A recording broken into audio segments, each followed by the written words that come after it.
have is a very complicated system, and certain design parameters appear to be being maximized, or that there's an attempt to maximize them.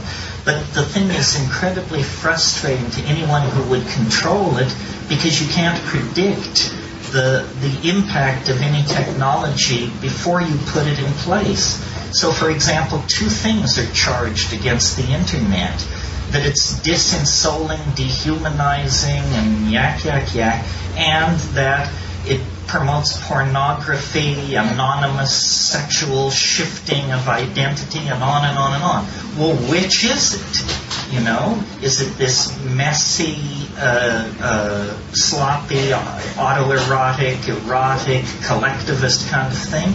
Or is it disensoling, disempowering, cold, so forth and so on? I think the answer is it's all and everything. This question about the AI is very interesting to me, and if it's interesting to you, you should read Hans Moravec and Kurzweil and these people on this subject. The assumption is generally loose in that community that the complexification of the internet and of freestanding machines of certain types is eventually going to lead to the outbreak of either consciousness or pseudo-consciousness of some sort in these large-scale systems. And then the answer, the question then becomes, can a human mind envision what that is? And if you're interested, search words like superintelligence and see what the net kicks out. We can all imagine superintelligence. It's just somebody much smarter than we are.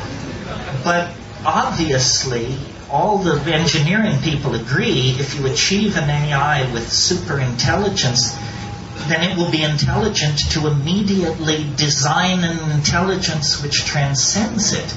And when you're talking of cycling at 1,000 megahertz, these processes can occur in the blink of an eye. Hans Moravec says about the rise of artificial intelligence, we may never know what hit us.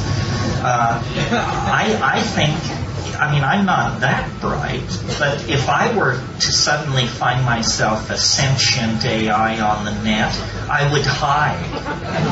I would hide for just a few cycles while I figured out what it was all about and just exactly where I wanted to push and where I wanted to pull.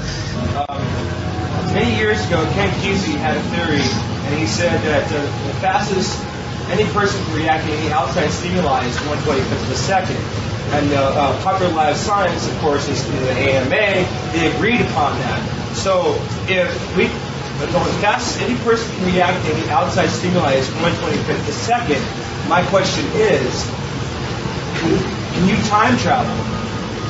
Can we, like, if a person like Bruce Lee was able to reacted to an outside stimuli at 1/20th and 1/21st, so if you're reacting to the outside world before it actually happens to everyone who's not reacted to that, because it's the alcohol inhibits a person's Are you sure? First of all, you know, there is this research, and I'm not a neurophysiologist, but you've probably all heard this research that seems to show that you actually make decisions before your conscious ego is aware that the decision has been made, that there's a slight time lag. So when you think you're making certain kinds of decisions, brain wave studies show it's already a done deal. But time is set by the cycle speed of the hardware you're running on. And you know, the human body, I mean, we can argue about this because it's different in different parts, but it roughly runs at about 100 hertz, very slow. Well, if there is any meaning to the phrase upload a human being into circuitry, and a lot of Greg Egan's fiction is based around the idea that you can copy yourself into a machine. You can turn yourself into software. But that when you enter the machine environment that's running at 1,000 megahertz per second, you perceive that as vast amounts of time. In other words, all time is how much change you can pack into a second. If a second seems to last 1,000 years, then 10 seconds is 1,000 years. And so one could imagine a technology, just in a science fiction mood, where they would come to you in your hospital bed and say, you have 5 minutes of life left. Would you like to die? Or would you like the 5 minutes to be stretched to 135,000 years by prosthetic and technical means? You're still going to die in 5 minutes, but you will be able to lead your elephants over the Alps and write the plays of Shakespeare and conquer the New World and still have plenty of time on your hands. In other words, time is going to become a very plastic medium. Now, that is a kind of time travel. Could there be time travel a la H.G. Wells, where, you climb onto the saddle of the time machine and then day follows night like the flapping of a great black wing until all merges into a continuous grayness, and then you find yourself confronting Yvette Mimeo in the year 1 billion AD or something like that? It's possible. I mean, time travel is completely out of left field 10 years ago. In the last 18 months, there have been hundreds of articles of time travel in Physical Review and other places. There are even schemes for time travel that would work. They just require godlike technological abilities. In other words, if you could build a cylinder with the diameter of the planet Saturn that was 10 AU in length and could spin it at 95% the speed of light, then when it would wrap space-time around itself like toilet paper on a wall. As you traveled up the transverse dimension, you would find yourself traveling in time. Kurt Gödel showed this in 1949, and that paper has been lying around. Well, obviously, it's a tough way to do it. But it's a tough thing to do, right? So, we need the machine, His 7-second delay. Yeah, well, they're working on that. Somebody over here. Here, just a minute. This way. And then you. Yeah. Speak. The most important part that are maintained in that mechanical virtual reality. Well, in William Gibson's fiction, the AI Wintermute, I think it was called, it was fascinated by human art. And it built collages in its spare time. And these collages began to turn up in various art galleries and exhibitions. And they had such a touch, such a elan, that someone in the plot follows it all to its source. I think human creativity is the thing that will be most interesting to the machines. In my darker fantasies, they just eliminate everybody who can't code C++ as being, some kind of redundant mutation. And everybody who can code C++ is placed in Tahiti and sends their work down the pipeline to the machine world beyond. I really think that we have a very, dare I say it, mechanistic view of what machines are. For example, so say there were a super intelligent machine and say it were your friend. Well, if it were really super intelligent, then it ought to be able to just make your life heaven itself. In other words, without you giving it any input whatsoever, it should be able to arrange for you to find $50 bills lying on the street, old friends encountering you, promotions coming your way. Because the real thing that machines can do, I think, is manage complex processes. And what civilization is 6 billion people trying to make themselves happy by standing on each other's shoulders and kicking each other's teeth in. It's not a pleasant situation. And yet, you can stand back and look at this planet and see that we have the money, the power, the medical understanding, the scientific know-how, the love, and the community to produce a kind of human paradise. But we are led by the least among us, the least intelligent, the least noble, the least visionary. We are led by the least among us, and we do not fight back against the dehumanizing values that are handed down as control icons.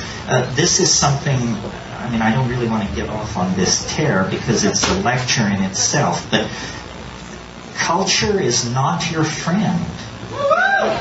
Culture is for other people's convenience and the convenience of various institutions, churches, companies, tax collection schemes, what have you. It is not your friend. It insults you. It disempowers you. It uses and abuses you. None of us are well treated by culture. And yet we glorify, the creative potential of the individual, the rights of the individual. We understand the felt presence of experience is what is most important. But the culture is a perversion. It fetishizes objects. It creates consumer mania. It preaches endless forms of false happiness, endless forms of false understanding in the form of squirrely religions and silly cults.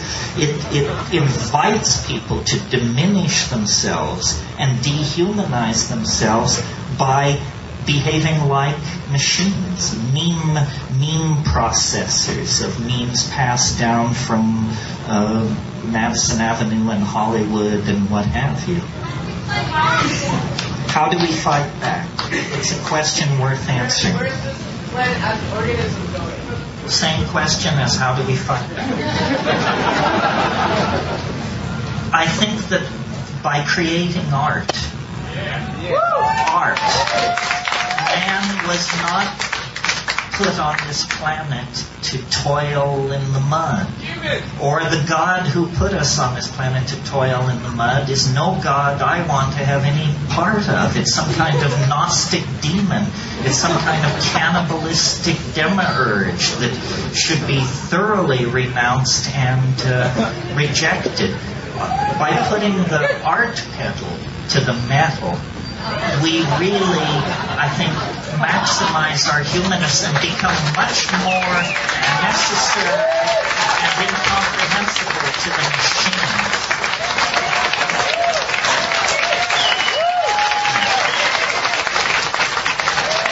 This is what people were doing up until the invention of agriculture. I mean, I'm absolutely convinced that the absence of ceramic and textual material and so forth and so on does not indicate the absence of subtle minds, poetically empowered minds, minds with an incredible sense of humor and irony and community, and that it was the fall into history that enslaved us to the labor cycle, to the agricultural cycle. And notice how fiendish it is. A person who dedicates themselves to agriculture, who did in the Paleolithic, can produce hundreds of times the amount of food they can consume. Well, so why would anyone do that? Well, the answer is because you can use it to play power games. You can trade it for wives or land or animals or something like that. And so living in the moment, creating art, probably largely through poetry and body decoration and dance, gave way to toil and predatory social forms of behavior, which we call commerce, capitalism, the market economy, so forth and so on. That's why, the breakdown of the monolithic structures created by print is permitting a vast proliferation of the cottage industry mentality.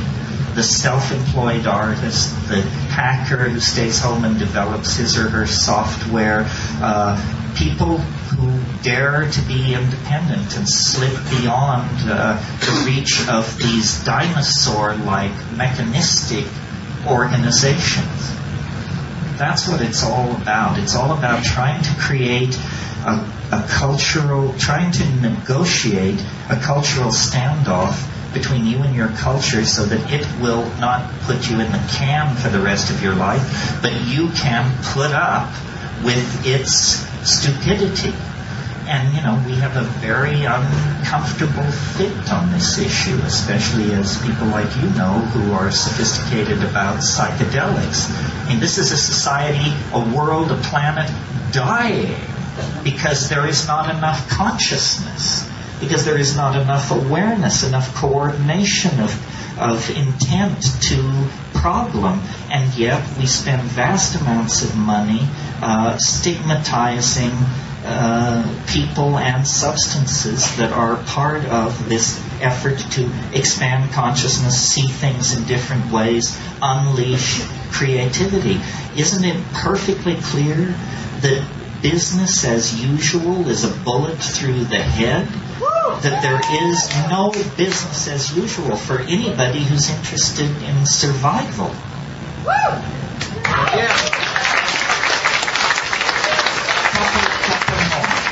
Over here, I promised this person. Are you still interested? Oh, what a wonderful question. Yes. The question is, how do psychedelics pertain basically to the transition from higher primates to human animals? This is my métier because I have a theory to which I am grandly welcome, everyone tells me. But a theory of evolution, and I'll give it to you very briefly. It's simply this, that the great embarrassment for evolutionary theory, which can explain the tongue of the hummingbird, the structure of the orchid, the mating habits of the groundhog, and the migration of the monarch butterfly. Nevertheless, the great embarrassment to evolutionary theory is the human neocortex.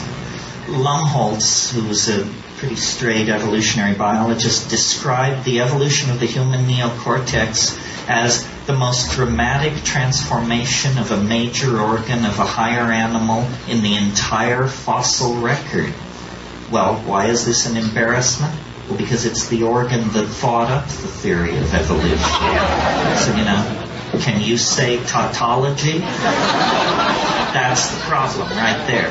So it is necessary in evolutionary theory to account for the dramatic emergence of the human neocortex in this very narrow window of time. Basically, in about 2 million years, they went from being higher primates, hominids, to being true humans, as truly human as you and I tonight.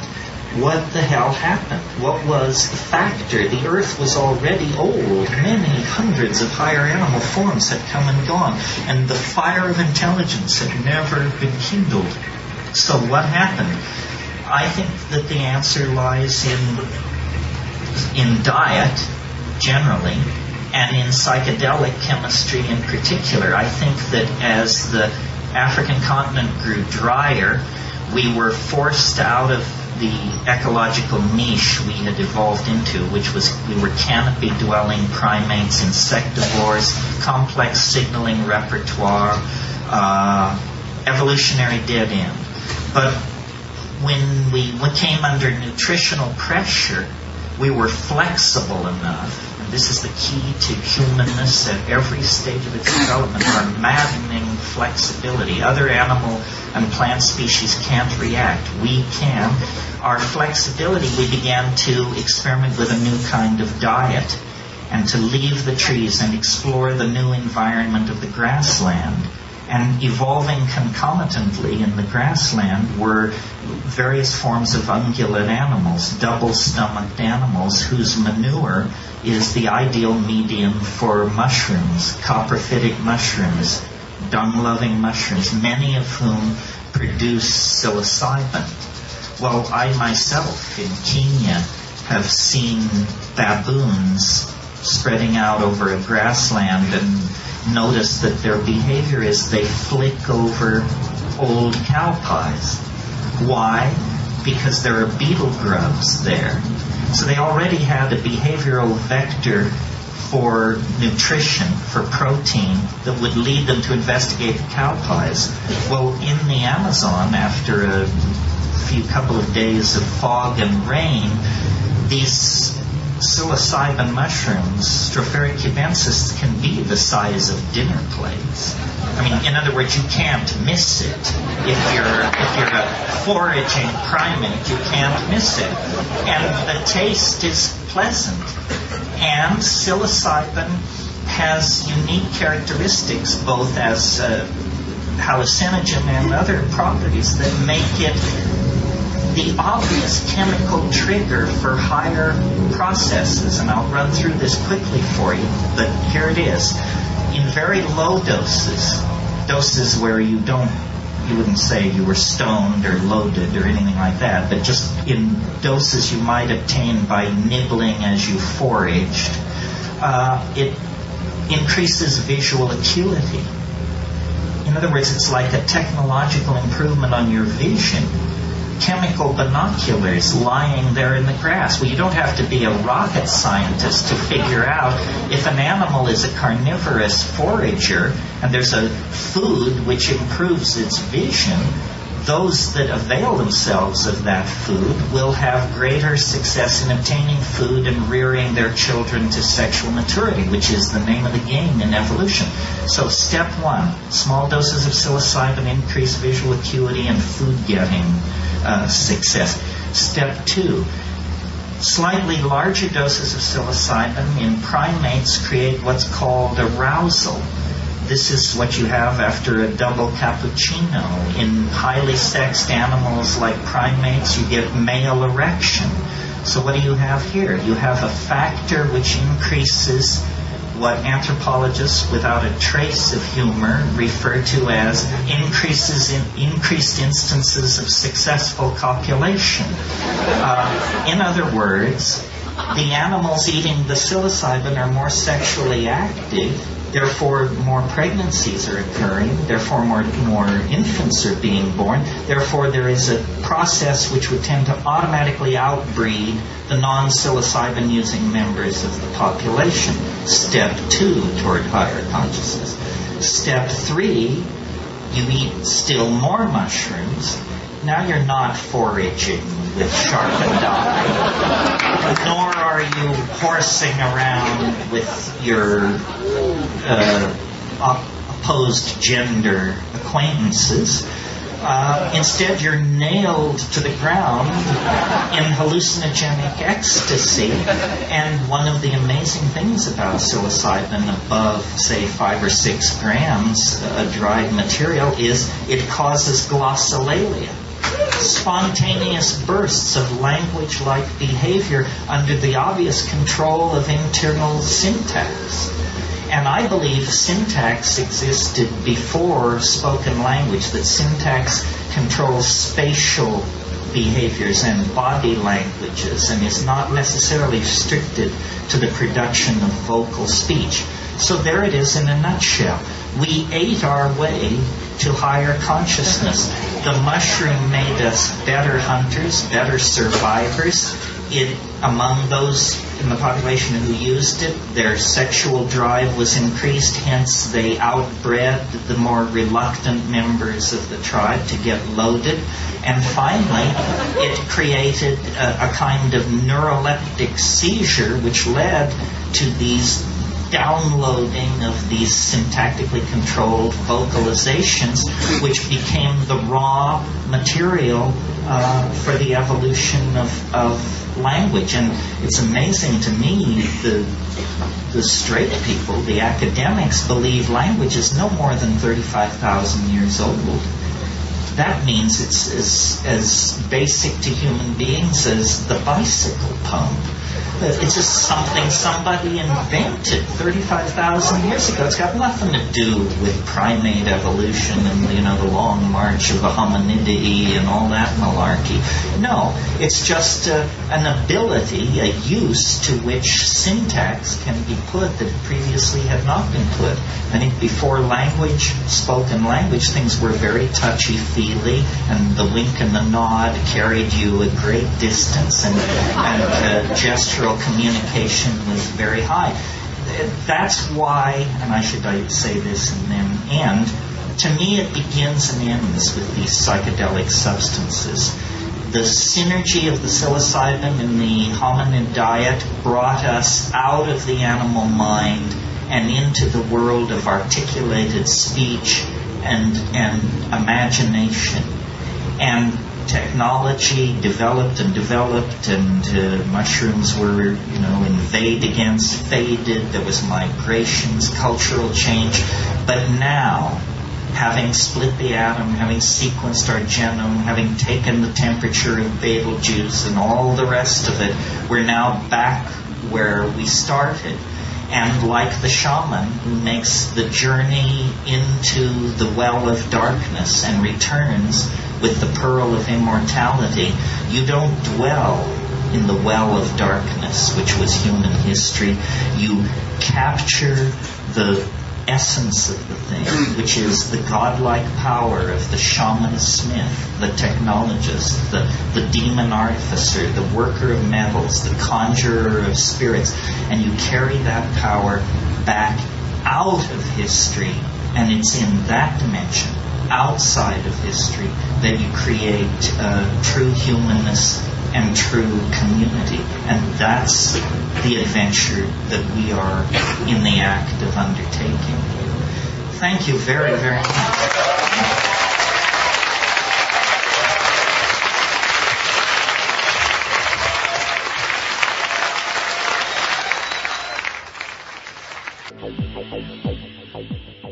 And that's the venture that we are undertaking, the creation of true humanness and true community. How I love to listen to the poetic thoughts of Terence McKenna. But before I play the next McKenna track for today, I want to bring in a member of our community who has been doing a lot of work on our behalf. First, by typing the transcripts for almost a dozen podcasts so far, and the other work she's been doing on our behalf took place in the Amazon jungle over the past few weeks, where I assume she was working with the vine. Allison is back home in the UK now, and soon I hope to hear an account of her jungle adventures. But right now I want to play a little soundbite that I talked her into sending just before she left on her trip. Now, if you've been a visitor to our psychedelicsalon.org blog, you may have noticed some comments Allison posted after spending many hours typing Terence's talks word by word, which allowed her to notice a few things about him that I hadn't thought of before. But rather than have me read her comments to you, I talked her into doing it herself, although it took a lot of talking because she really didn't want to. But with your encouragement, maybe we'll get her to record some more thoughts about her recent trip, perhaps. But right now, I'm going to play Allison's comments and immediately follow her with yet another Terence McKenna talk. Now, this one is one that he gave at the Wetlands in New York on July 28th, 1998, which was just 3 days before he gave the Valley of Novelty workshop at Omega Institute. Now, there must be a professional recording of this. Strangeness is not receding. The strangeness seems to be accelerating. The theme of this evening is Logos meets Eros. Well, I don't know a lot about Eros. I do think if you smoke after sex, you're probably doing it too quickly. But otherwise, my expertise lies in another direction. I started out in psychedelic drugs, and people said it was a flight from reality. It still is a flight from reality, but I think reality is now a bit more scary than the drugs we used to fly from it so long ago. Is that the victory of a cultural meme, or is that just, I don't know, the yawning grave sort of opening ahead of us? I don't know. My thing is to be amazed at the world as given by nature, but ever more as we approach this millennial speed bump in our calendrical highway, to be amazed at people and about the direction that mass psychology seems to be taking. And since I assume everybody here is a shaper of this mass psychology and the extremely powerful media-based jobs that you all occupy, it might be worth talking about that a little bit tonight. As I see it, I spend all afternoon at MoMA, as I always do when I come to town. I know it's a thing, but I do it anyway. Worshipping at the altar of modernism. So relieved now that it's almost over. Because it's going to be bracketed in this century, the 20th century. It's almost over. There's very little left to run, a few I's to be dotted, a few codas to be played, but essentially it's a done deal. And this end of the century psychology is the psychology of hysterical conclusionism and summation and to some degree a rhetoric of fear that we can never outdo ourselves. And I think it probably felt the same way 100 years ago. If you'd have been in Vienna in 1899 when Jugendstil was bursting at its seams and Freud was beginning to formulate his theories, and the Paris Air Show of 1905 was in the planning. There has always been this a sense of fatalistic and apocalyptic excitement at the end of a century, and always throughout a culture at the edge of its technologies. And to my mind, the most interesting technologies of the 20th century have all been communication technologies. And I extend that to LSD, DVD, HD TV, GHB, 5-methoxy-DMT, all communication technologies for the purpose of transforming languages, transforming understanding. And now, it seems to me we've struck the main vein. I mean, maybe it's just that I live up on my mountain and once a year in pursuit of money journey to cities not like this. There are no cities like this, but the lesser lights to gather the gold. But I have this sense now of palpable acceleration. And it has many qualities, but the quality that fascinates me most is one I hadn't predicted, which is it's getting funnier. It's getting funnier because everybody's categories are disintegrating. And the cult of political correctness dictates that we never point out that other people don't make sense. So not making sense has become enshrined as a domain of cultural activity. And God knows, I mind that, you know. Somebody once said, actually it was the mushroom itself, it wasn't sunlight. But somebody who happened to be a mushroom once said, what did they say? If you're not part of the problem, you're part of the solution. No. What was said was that culture is like the shock wave of eschatology. Nothing is unannounced.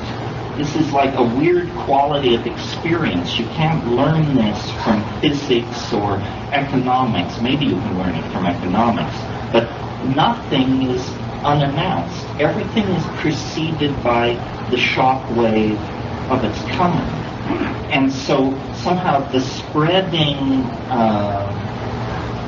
zaniness of reality is part of the boundary dissolving qualities that are going to make up this new cultural mix of disembodied human beings, nanotechnologically maintained environments, dissolved self-definitions, people living at many levels at the same time, intelligence as a kind of free-flowing, non-locatable resource that comes and goes as needed, prosthesis, implant, boundary dissolution.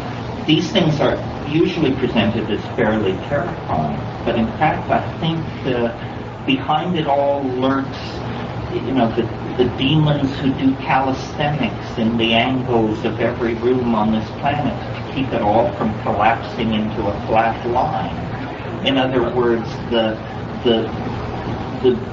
thing which lies at the end of any epistemic investigation of what reality is surprise, not religious awe, not that kind of astonishment, but actually like pie-in-the-face hysteria, food fights and falling ankles, explosions. This is what lies at the end of the epistemic enterprise. Why is that? Well, I think it has something to do with the fact that we are simply loaded monkeys, that our belief, that we were proceeding as God's messengers or his research assistants was somehow ill-contrived, misbegotten. What we've shipped for is not a voyage of discovery. It's more like a ship of fools deal. It's something which Hieronymus Bosch or Peter Bruegel the Elder could appreciate. It's probably best summed up in the work of Groucho Marx, but unfortunately he can't be here tonight. So I exist in this matrix, as you exist in this matrix, making our way through our lives, our affairs, our careers, our disasters. And the thing that has struck me about it for some time, and don't bother telling me it's a symptom of serious mental meltdown. I know that. I've lived with it.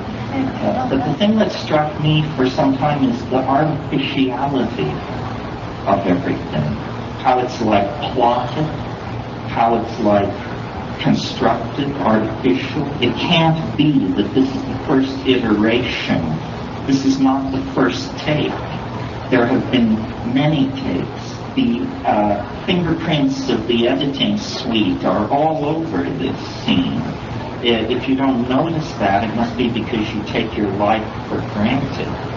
If you take your life for granted and you think it makes perfect sense that you're doing whatever you do, this isn't an issue for you.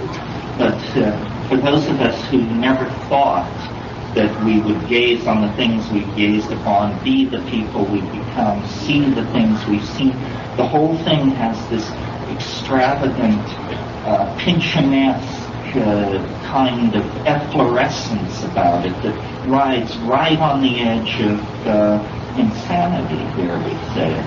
And the interesting thing is, I don't need drugs anymore. I need them to get away from this sense of everything opening into everything else. You know that thing that W.H. Auden said about how the glacier rattles in the cupboard, a desert sighs in the bed, and the crack in the teacup opens, a door to the land of the dead. Well, I first heard that maybe 30 or 40 years ago. He used to wander around in this neighborhood, as you probably know.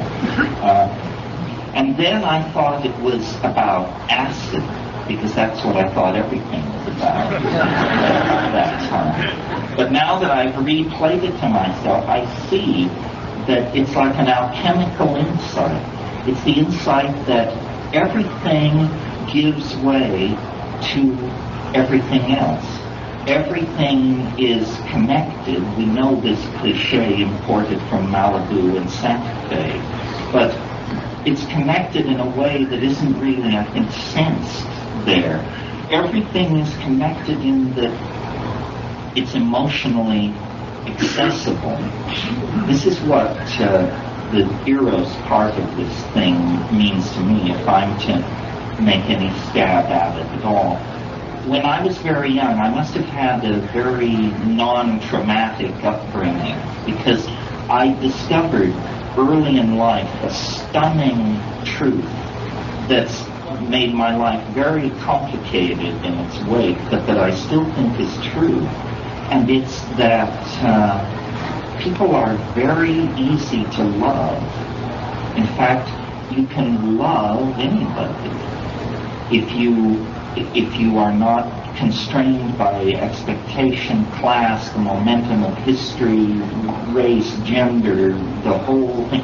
But for a child to make this discovery and recall it, stick with it, be able to mnemonically pull it up at such situations like this, I think is extraordinary. And I stand outside it. I don't draw any conclusion from it. It hasn't made me a nicer person. Don't try to buy me a drink based on it. Somebody said it loves mankind, loathes individual human beings. I don't loathe individual human beings, but I do enjoy things the further I stand back from it. This is the Hawaiian perspective, the motivation for being the hermit with the nightclub career. But I have not lost the dread. This is the dread.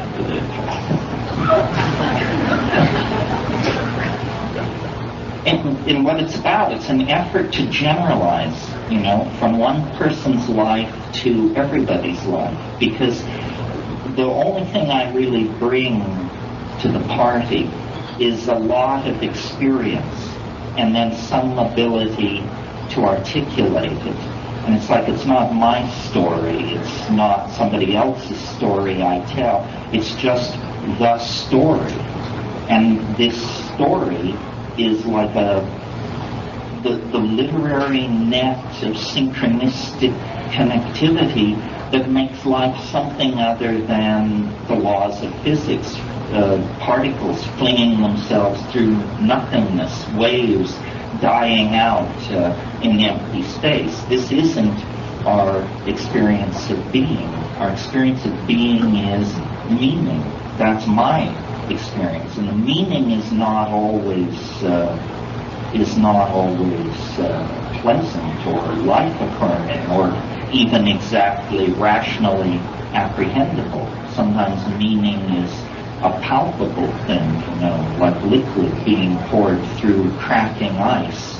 Language moves ahead of its intent. It encloses its object and gives you almost a reverse casting of the thing intended. There are many ways for words to fit themselves over the contours of intentionality.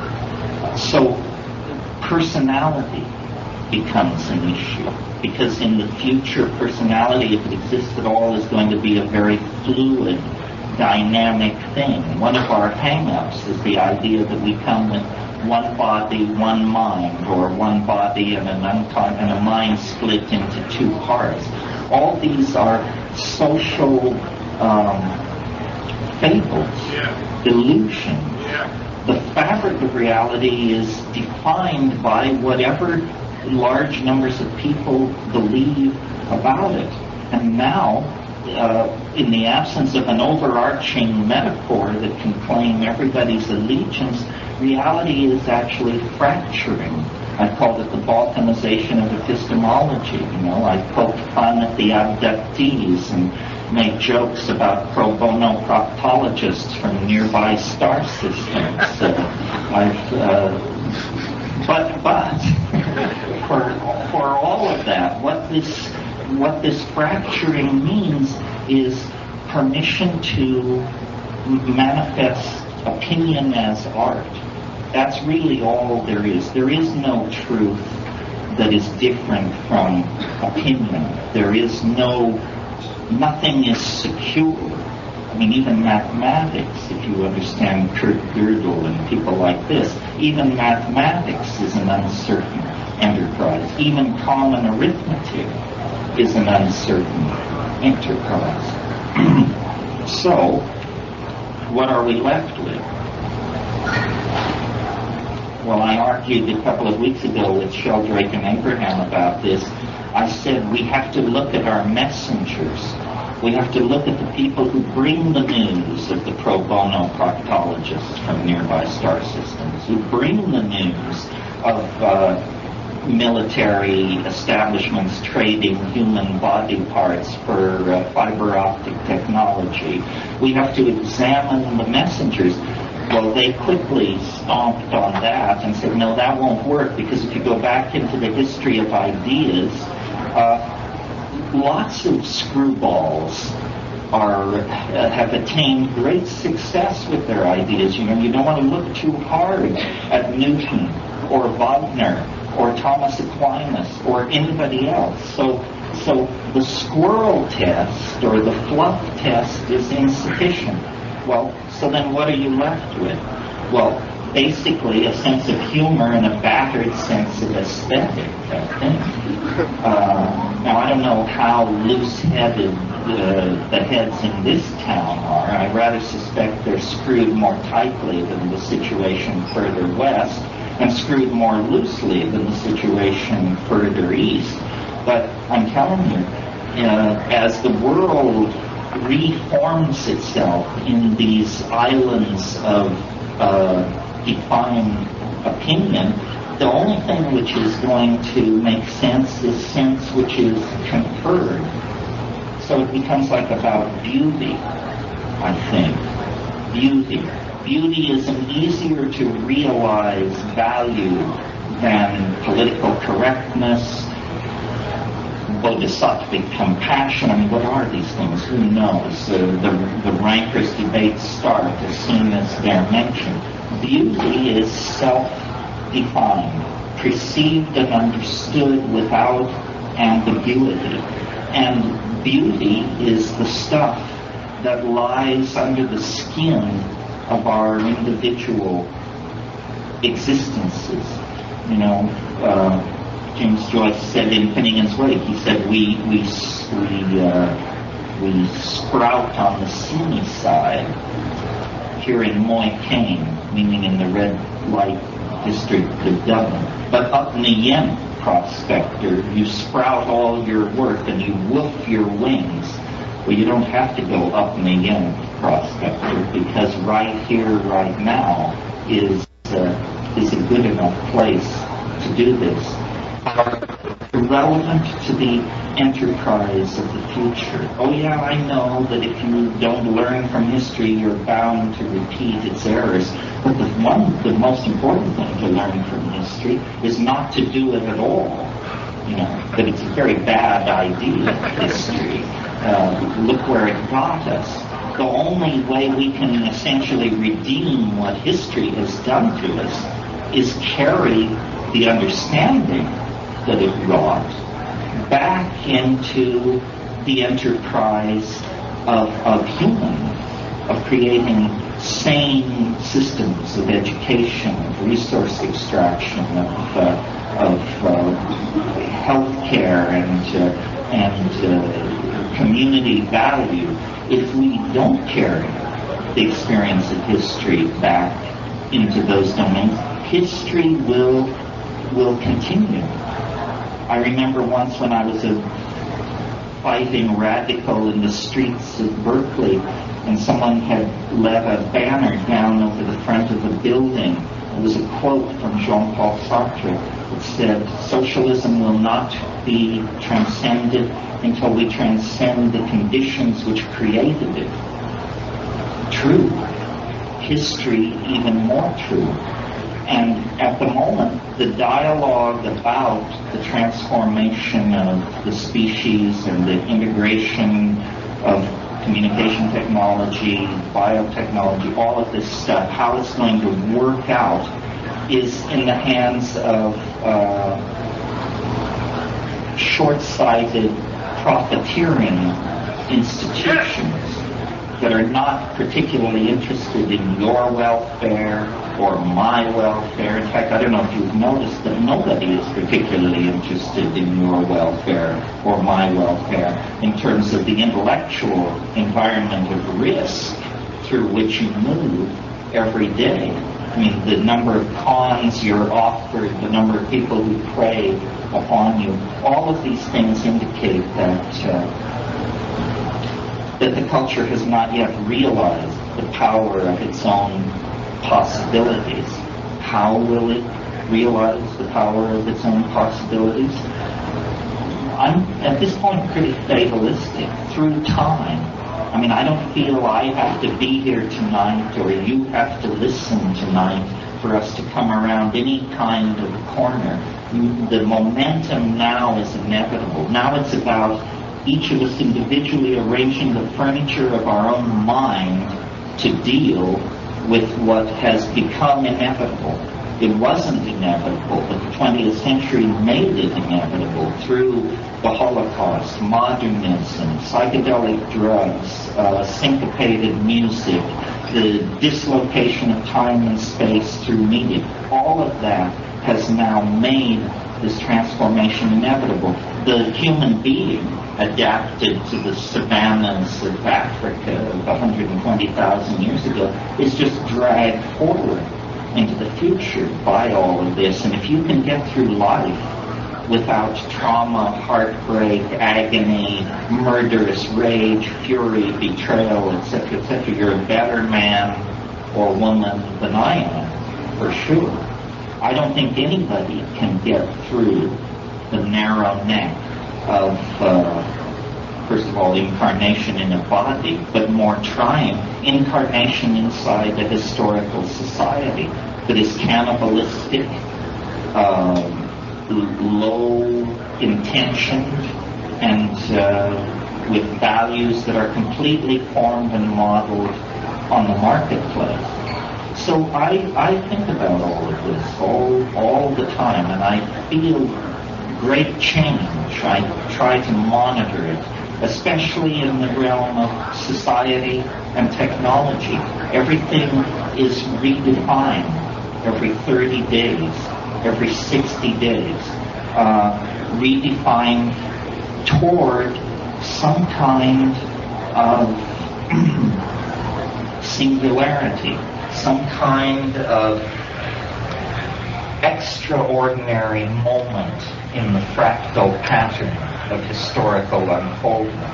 You know, fractals are always repetitious, always low levels build to higher levels, but nevertheless, somehow intrinsically to the pattern, there comes a moment where there's an apotheosis, a breakthrough to a new level of understanding. And then whatever the old world was, it simply dissipates. It goes away. Not that there isn't political struggle, but that once the, call it karmic underpinnings of a historical position, especially an oppressive historical position, once those underpinnings are articulated, revealed, shown in the light of day, then the game cannot continue. And I feel like we are, interestingly, in this calendrical moment, we can experience the calendar's transformation, or we can use it as others are using it to put forward the idea that certain things are now obsolete, no longer to be practiced outside the confines of the 20th century, not part the third millennium, and I'm thinking of fascism, sexism, racism, all the division-based consequences of old-style politics. And people say, well, where then do psychedelic drugs fit into all of this, or do they fit into it? Of course they fit into it, because the felt presence of experience, the reclaiming of the body, that's the critical political battleground. Your mind is now your own in some sense. It was a mistake. It wasn't supposed to happen that way. But the acceleration of psychedelic use in the 20th century, the explosive spread of the internet, in some sense, it's as though we have broken from the slaves' quarters and are already milling in the streets. But we don't yet have the power of the understanding to know where the centers of power are and how it is that they disempower and manipulate us. And that's because we haven't focused on the body. The body, and this, I suppose, then, is the thing which gives the Eros thing cogency. The body is the battleground for these various definitions of humanness, and Eros, representing the erotic celebration of diversity, is a terrifying specter to hold up in front of the order constipated hierarchists who actually have the illusion that they own the enterprise. And nevertheless, this is what they're looking toward. This is what was made inevitable by their own rapaciousness in the past, that they painted us so quickly into a corner of resource extraction and disgust with media manipulation, that a breakout was was inevitable, had to come. One of the things that has impressed me as I go through all of this is my doctor brought it home to me, because he was saying to me as I buttoned up recently after an examination, he said, in the 19th century, most people your age were dead. This is true. I'm 52 years, soon to be 52. Very few people statistically reach that level. And I think part of what's happening, and it's odd to address an audience so young on this matter, but here's something your parents may not be telling you. Culture as a con is only good for about 35 years on average. Some people are impressed with culture till they go to the grave at 90. Some people are thoroughly apprised of the fact that it's horseshit by the time they're 19. But the average person's experience with culture lasts about 35 or 40 years. In the past, that was enough. Most people then were ready to die without ever blowing their whistle on the game. What is happening here is we are living past the age, by the millions, living past the age where cultural values make any sense at all. They simply are after, the 10,000th piece of apple pie, the 16th Mercedes, the 500th whatever. It's just seen to be intolerable, unbearable. The agony that resides in matter that the surrealists were so prescient in insisting upon. So culture generally is an infantilizing process. And some French people have mentioned this, but they didn't really put it in a historical context, that this neotenizing trick, now so useful to advertising, to create youth-crazed values in everybody, it hastens the end of this culture game. It hastens the awakening of many people to the fact that the felt presence of immediate experience is not negotiable. It has no price. And yet this is what's taken from you when you go to the job, when you dress for the image, when you kiss up to the power establishment, when your time is turned into money. The felt presence of immediate experience is analogous to being enslaved. I mean, let's be frank about it. It is enslavement. Simply that the rules of the game have been changed. Of course, it's easy to say if you're unemployed like me. But on the other hand, I'm meeting my obligations somehow, always have, without ever truly working. And without ever putting my shoulder to the wheel for the man. Of course, I had to deal dope to do this. once I passed that, and it worked. Well, I could go on in this vein for some time, as you see. But the thoughts that I wanted to leave you with tonight on this, because I feel like I am checking in with, in some weird way, my peer group of, and maybe my most critical group as well, which is fine. We don't need any gurus here. We don't need any laying down of the law. Anybody who tells you they have a clue as to what's happening should be suspect for mental illness and delusions of grandeur. But the thought is, and I haven't said this yet, but this is the conclusion from all of this, is culture is an effort to satisfy this weird desire human beings have to close off experience, to live with closure, to force closure. And that's why cultural trips are so bizarre, why they don't make sense to anybody but the Witoto or the Warane or the Americans or the Japanese. If you're not inside the culture, it seems crazy. The cultures don't make sense because they're not trying to make sense. What they're trying to do is produce closure, which then somehow makes a human being who is living in the light of closure a more manipulatable, a more malleable, a lesser thing. And so, if the experience of the 20th century didn't do it for you, if psychedelics didn't do it for you, I don't know what could do it for you. The message coming back at all of us is live without closure.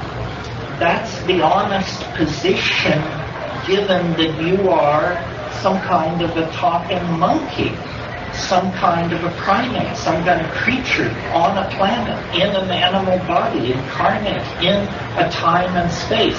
In the face of that, life without closure is the only kind of intellectual honesty there is. If you have to inoculate yourself against the various means of closure that are around, psychedelics do that. That's why they are so politically controversial and potent, because more than any other single act that you may voluntarily undertake, they pull the plug on the myth of cultural meaning. They show that these things are provisional, and that beneath the level of culture there is lurking this erotic, time and space bound, feeling defined, pre-linguistic mode of being, which is real being, not becoming, not caught in the various fetishistic forms of tension, the commodification of culture and delayed gratification and all these other buzzwords create, but a deeper level of authentic feeling. It was there all the time, but is denied by the culture. And if we don't come back to that, if we don't re-access that, then this historical thing which grinds so many people down, none of whom are here tonight, they are, lost in the barrios of third world cities and in the disruptive environments created. by this system. But history will continue. You know, I'm fond of quoting Stephen Dedalus, where he says, Joyce's character, where he says, history is the nightmare from which I am trying to awaken. But it's really, nightmare is not a strong enough metaphor. It's a narcoleptic paralysis. It's that horrible thing that happens at the edge of sleep. It's that place where the pro bono proctologists from other star systems get their wedge into the scene, you know. And if you've never had that paralysis at the edge of sleep, you don't know the panic, the constriction that it engenders. We're really, you know, at a very terminal point in the process of our historical unfoldment. In the same way that our hunter-gatherer phase led into agriculture and advanced role specialization and urbanization and all that, now we're ready to make another leap. But this time, it's going to be done in the light of consciousness, because consciousness is what was garnered in the last leap. And how this is done depends essentially on the collective state of mind, how malleable it is, how phobic of closure it is, how open to the logos, to the, you know, downloading of universal intent into human understanding, which is what I would call the logos, it is. And finally, how deeply it operates in the light of logos. How much love is there in this culture? How much love has been carried intact from the plains of Africa through the Minoan civilization and the medieval period and the spread of people around the planet? How much of what we call true humanness made the journey with us to this new time? We're going to find out. We're going to find out by pooling the love that is in each of us in a form in which it is coextensively shared by all of us. I mean, there may be many ways to talk about what this will feel like, what it will look like, but what it will be, if it works, is love. If it isn't love, then it's less than a perfect sublimation of the alchemical purpose, and less than perfect is now off the menu. So the only way up is out, up and out. That's all I have to say.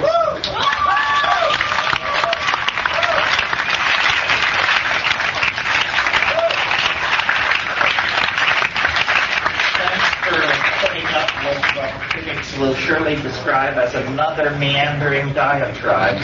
I know there are some people here from the novelty list. It would be nice to have a flesh meet downstairs, and anybody else who wants to chat, and then we'll get out of here, and Olatunchi is going to do percussion. And if that ain't the felt presence of immediate experience, I don't know.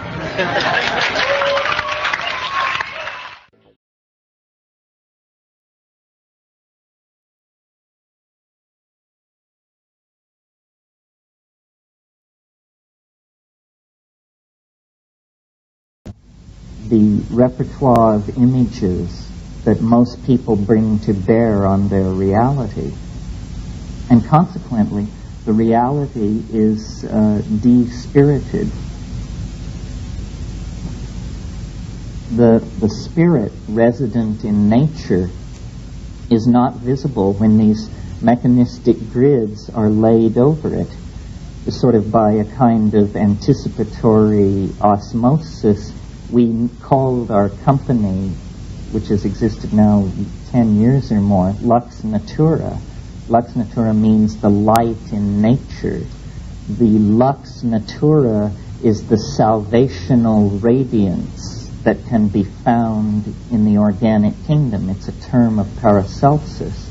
And it has slipped from the grip of modern human beings, except in special cases where it is cultivated as a sensitivity, or where it is pursued in the guise of an aspect of the psychedelic experience. So what is nature, and what's so great about it that it should be the center of the mandala?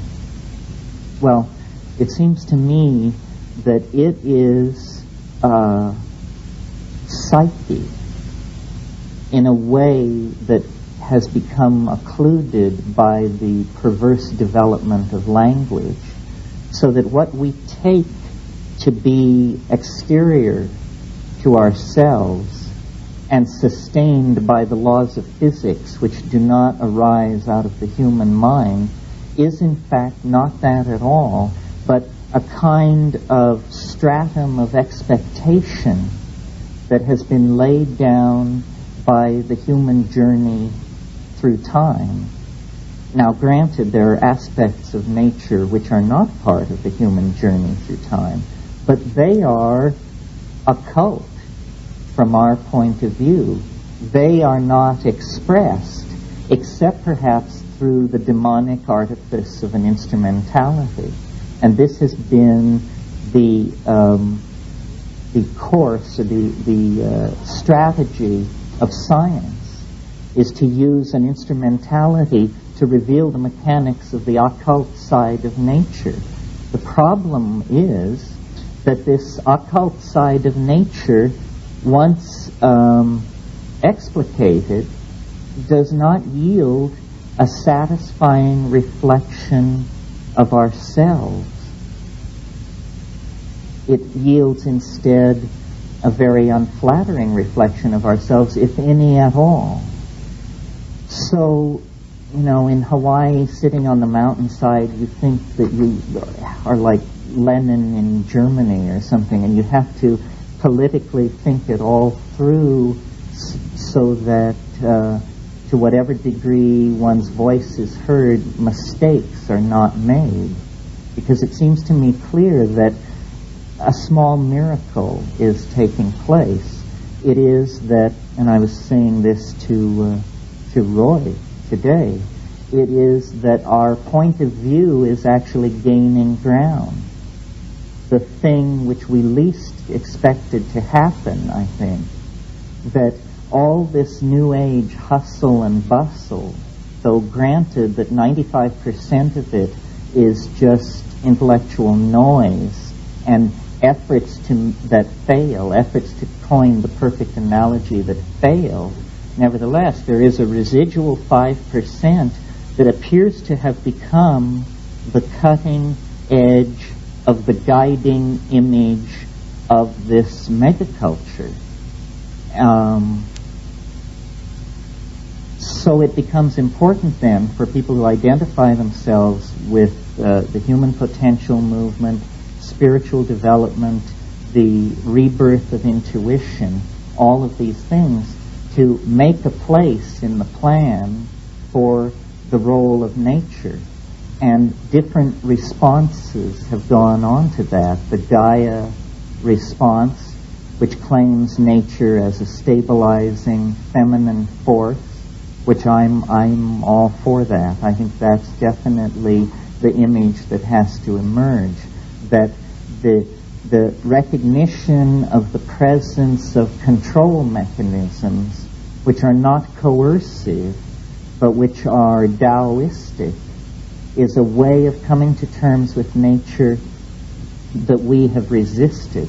This is, it's a simple idea. It's just the idea that before technology, people had to store firewood in the autumn for the winter, and in the spring they had to sharpen tools for the late spring planting and this sort of thing. That there was an implicit rhythm laid down by nature that entered the human cosmos at every level and then was reflected in the poetry, the culture building, the language evolution, etc.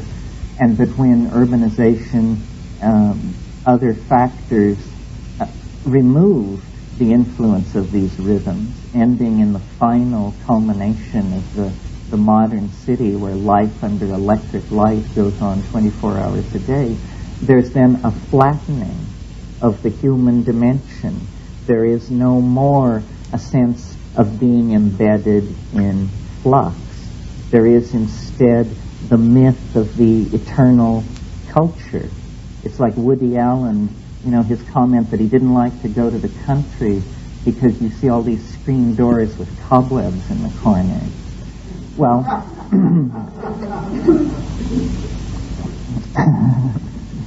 you got to come to terms with this kind of thing. Because there is no question that there is a deepening ambiguity in the present moment. There is a something stealing over global civilization. I was at a conference recently where someone proposed the notion that our time is not special, that there is nothing unique about this moment other than that it is presently occurring. I think nothing could be further from the truth, and that actually the deepening ambiguity of the historical experience, which registers in all of us as a sense of how weird it is, how compressed time is, how complicated the interconnections are, is a real phenomenon which eventually will be elucidated. In other words, it will be recognized as a phenomenon. Eventually, there is going to be a break with the prevailing paradigm of historical process. In case you're not aware of it, the prevailing paradigm of historical process is the one which calls itself the trendlessly fluctuating theory. And it says, we trendlessly fluctuate. And to search for a trend is to just be drawn into a kind of cultural hysteria. The fact of the matter is that standing outside the cultural hysteria, the trend is fairly clear. It is a trend toward temporal compression and the emergence of ambiguity. How is it possible? You look at something like Common Ground or even the Shared Visions newsletter, and you say, apparently the major commodity moving on world markets is ambiguity. The voices which whisper to us from crystals, herbs, and housewives, the invisible fields from all dimensions which impinge upon us, the imagined histories and futures which intersect the present moment. I mean, if all of these models, or even a small portion of them, are given credence, then the density of the human experience is considerably deepened. I mean, how many past lives can you keep track of? How many extraterrestrial channels can you have open before you begin to realize that, you're not living in the kind of society like Mom and Dad were used to? So, back to the theme of nature. Nature anticipates all of this and anchors it. Nature is actually the goal at the end of history. We're getting closer and closer to the end of history, and we will not go past it with a moment of blindness. There will be vouchsafed intuitions about the emerging structure of the other into which culture is being subsumed. You're all familiar with the image of the Ouroboros, the snake which takes its tail in its mouth. Well, the end of history, which you've heard me talk about as an archaic revival, that's true, an archaic revival, but the ground of being in which the original archaic Renaissance occurred was nature. So in terms of the expression of design elements, in terms of the expression of human relationships, political agendas, all of these things, the economies of nature are going to set the guiding images. It's very interesting. I read Stephen Jay Gould's book, Biophilia, in which he describes his work with ants in Suriname, and how there are ants which grow fungi in their nests. They cut leaves off trees and chew them up into this mash, which they then store in rooms underground, and they bring the right spores to it and grow it there, and it produces a sugar which the ants then eat, and they tend the fungal gardens. They actually remove foreign spores and this sort of thing, and the whole symbiosis goes on. Well, it's a symbiosis between a social organism, the ant, and a fungal organism which is able to provide an enzyme, sugar, which drives the ant society to a greater state of activity. Activity being the bottom line in an insect economy, where how much you can get done determines how well you survive, provided the triodes of getting done are well established. Well, this provides a curious analogy to the situation that exists in human societies vis-a-vis hallucinogenic plants. Hallucinogenic plants act as enzymes which stimulate imagination. And imagination, having a practical side to itself, is usually reconnected to this process in a feedback loop that asks the question, how can we make more of the hallucinogenic plant which is giving us all these great ideas? So then you get initially the invention of agriculture. But one can't grow all plants in one place, as we learned even about Hawaii. So then the feedback loop in the imagination, driven by the presence of the hallucinogen in the diet, asks the question, how can we get the plants that we can't grow? And the answer is networks of trade and systems of barter. And behind that lies the need for language, similar sorts of things. These kinds of symbiotic processes are implicit in the human experience. Some of you have heard another lecture I give which goes into this in great detail, where I actually try to show that the presence of mushrooms in the dung of ungulate animals on the veldt of Africa 150,000 years ago drove a set of processes which resulted in self-reflecting human beings.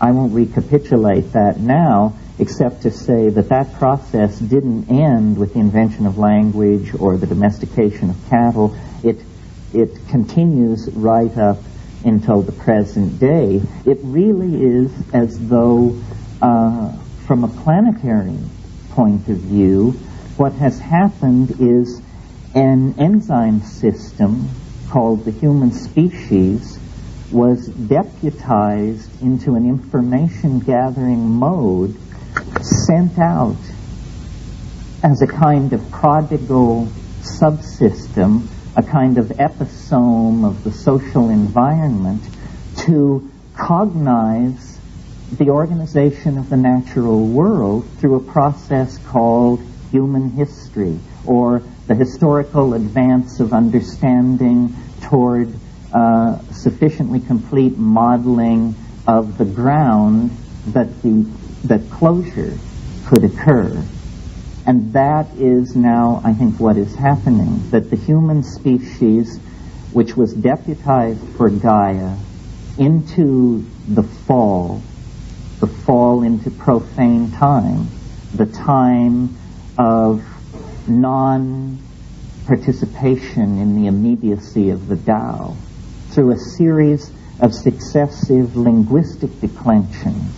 That's what it was. I mean, this begins to sound almost biblical, because what we're saying is there's a fall, and the fall is somehow related to a confusion of languages, not one from another, but from the object of experience.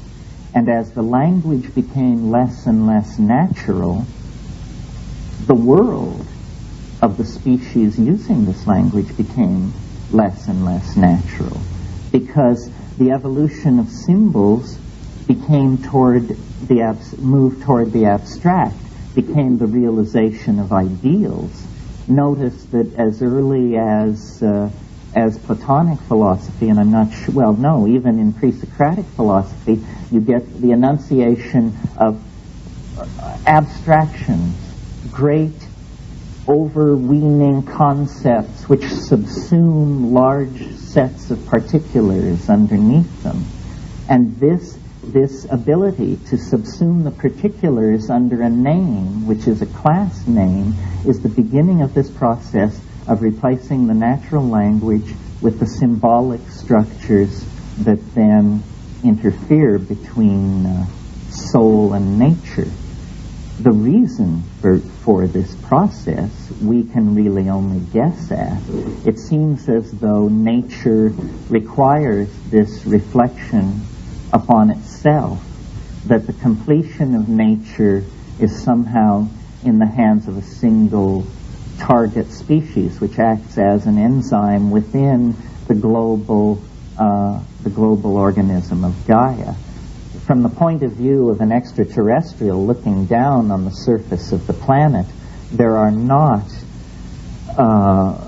discrete organisms. There is simply a gene swarm, and through transmission of viruses and numerous non-genetic ways in which genes are transformed, the previously imagined sharp declensions between species are actually somewhat illusory. So that really, within the confines of my body, the unfolding of gene expression and the molecular assembly of enzyme systems and proteins and that sort of thing is simply under a tighter regimen of control than are the same kind of processes which are going on between people. We are really a loosely regulated organism that has a tendency to ever tighten the control between its subunits, so that you can see the evolution of language, the evolution of technology, and its being at the service of media, the rise of cities, the oral poetry. All of these things, we seem to strive for greater and greater cohesion, greater and greater free flow of thought among ourselves. And what we're looking toward is a moment when the artificial language structures which bind us within the notion of ourselves are dissolved in the presence of the realization that we are a part of nature. And when that happens, the childhood of our species will pass away, and we will stand tremulously on the brink of really the first moments of coherent human civilization. And when that happens, the noise which haunts our social systems, our inability to couple things together so that they work, will begin to evaporate. This, I think, is already beginning to happen. It's a slow process, but it's a kind of cascading phenomenon such that once it begins to happen, it happens faster and faster. And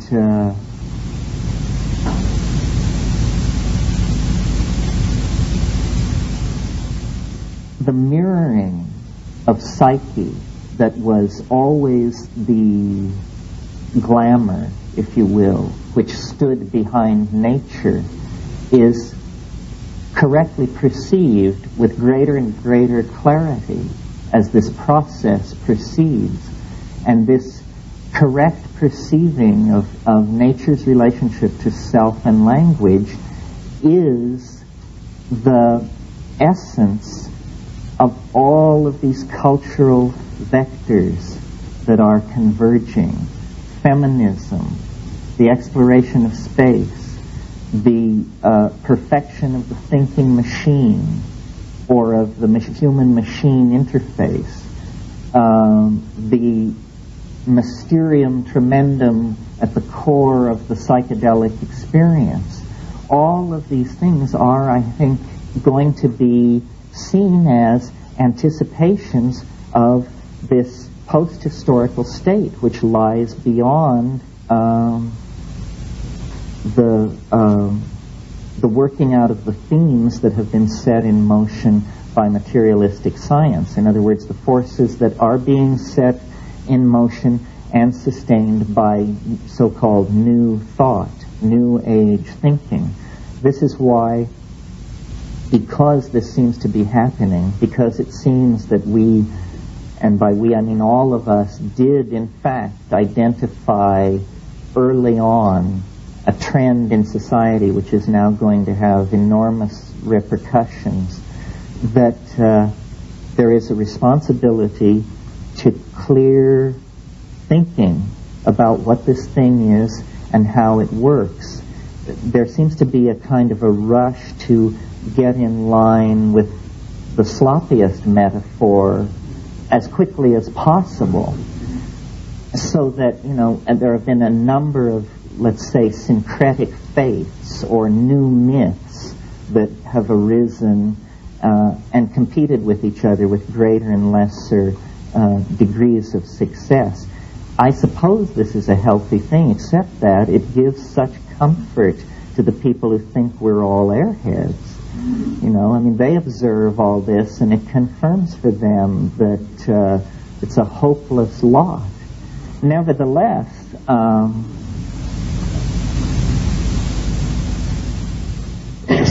So I guess what I want to say about that is that everybody has their own version of what is the mistake which is being made, right?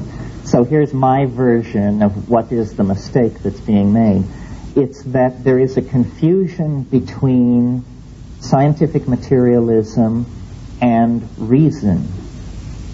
Science has set itself up as a kind of new pontificate, and brooks no challenge. It expects to make judgment on any idea emerging from any realm of human endeavor. It has set itself up as judge and jury. The fact of the matter is that this is only by virtue of its spectacular acts of technological prestidigitation that it's able to presume to do this.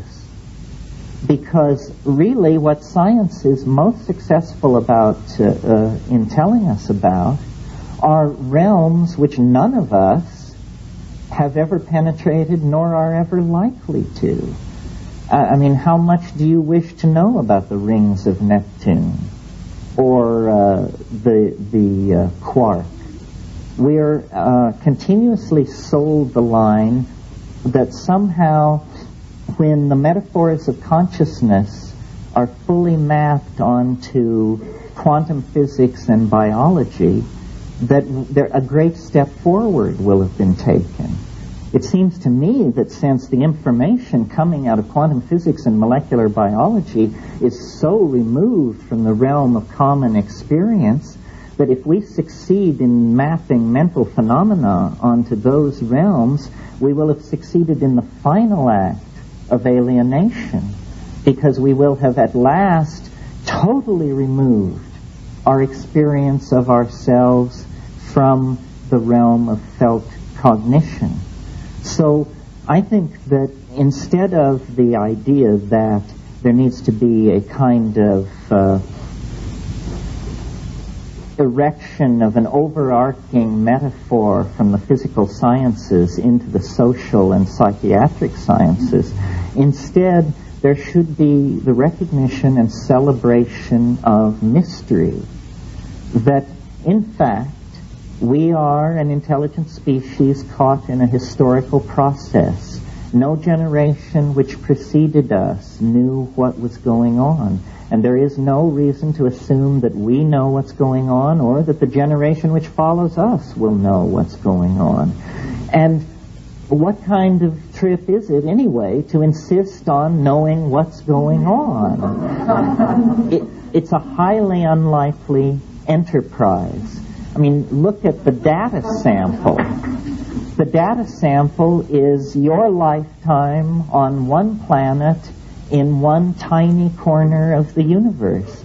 And from this, via the fallacy of induction, certain principles of uniformity are extended to the far-flung corners of the cosmos in space and time. Then a bunch of fancy metaphors are built up that nobody can check on anyway. And then this is called understanding. You see, it isn't understanding. Understanding issues into appropriate activity. And a model of the universe which doesn't issue into appropriate activity in the here and now is a curious model indeed. After all, appropriate activity in the here and now, I would think, would be the sine qua non. Everything else is unconfirmed rumor. So, nature is the visible manifestation of this mystery. It entirely surrounds and completes us. It is there to be beheld and imbibed in. It is simply that one must either replace the sterile language of scientific materialism, or one must bring no language whatsoever to it, so that it speaks for itself. I've noticed with ayahuasca, this South American visionary vine that's a hallucinogen, unlike the mushroom, it does not speak. It shows. Its language is visible. A fractal hieroglyphic surface of intermediate dimensions that contains an endless unfolding of phenomena at level after level, apparently, who knows, down into the microphysical realm. This is a correct seeing of what is. The mystery is co-present with its denial. It is a matter of changing points of view. And changing points of view is a matter of retooling language. If nature is psyche, then is the autopoetic, self-reflecting cloud of cognition that manifests as language. It is partly based in the structure of matter. It is partly based in the implicit syntax of the perceiver. It is partly an interference pattern between the two. But it is as close to the ground that one can approach without theory. Which brings me then to the last point that I want to make about this, which is the key to the forward-looking expression of the archaic revival, the key to making the New Age fulfill its best hope and not fall into a kind of crypto-fascism of paradigmatic warfare, is to enunciate two principles, which are really two ways of saying the same thing. They are the primacy of experience and the toxic nature of ideology. This, to me, is the core. And if the New Age, the Archaic Revival, whatever, if it can exemplify these two principles, we will navigate past the dangerous shoals that inevitably rip any social point of view that grows, that attempts to leave its cult status and enter the mainstream. The primacy of experience means, I connect it to Heidegger's notion of what he called care for the project of being. The primacy of felt experience, it begins with a notion as simple as be here now. But it takes that further and says, we must take ourselves more seriously, more lightly and more seriously at the same time. We are not at the bottom of a pyramid of goods and information production where we pay the sucker's price for everything as it's handed down through a series of intractable pieces of cultural machinery that we have no effect on. That is the myth that is being promulgated by those very institutions. The myth of the hapless consumer, the myth of the meaning of faddism, that there is in fact a meaning to switching from one ideology to another ideology, the way hemlines and perfumes and decorator colors come and go. This kind of allowing ourselves to be self-victimized. God forbid, I'm now at an age where 3 times in my life I've seen good ideas emerging on the fringes of American culture end up as slogans for Madison Avenue. First with the Beats, then with the hippies. I'll never forget the day I first confronted a billboard which talked about the Dodge Rebellion. Rebellion was our word, not their word. And here they were, our word, selling this piece of tin junk. So, the co-option that comes from disempowering yourself with regard to what you view as important. Which is more important to you, your opinion or Ted Koppel's opinion? It's got to be your opinion, because these other things are just chimeras. They're myths in the electronic night. The other side of that is the toxicity of ideology. That ideology itself is poisonous.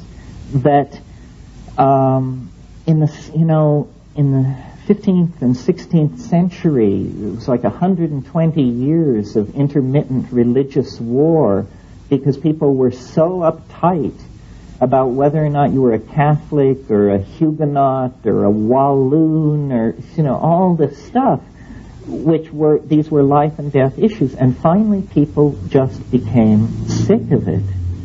And I choose to believe that we may be approaching such a watershed with the social ideologies that have just been dinging themselves into the global population for the past 100 years.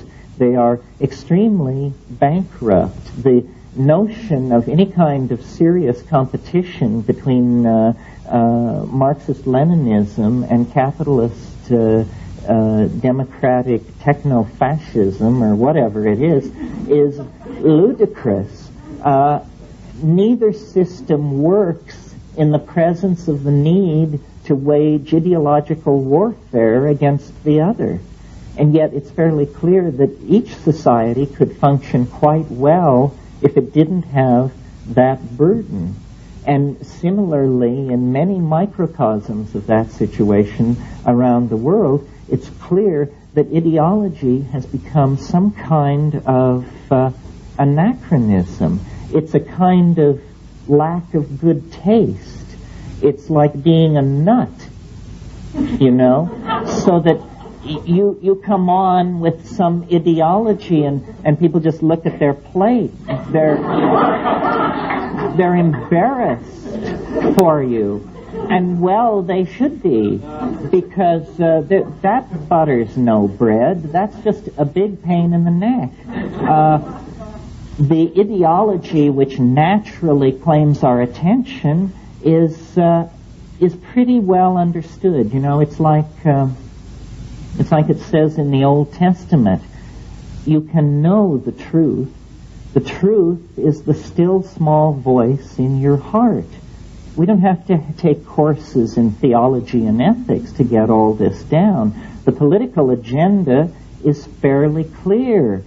You know, you feed people, you cure disease, you anticipate and solve social problems having to do with sewage disposal, distribution of land and wealth, so forth and so on. I mean, who's kidding who? None of this stuff is controversial unless you're living inside a locked ward, which we seem to be doing.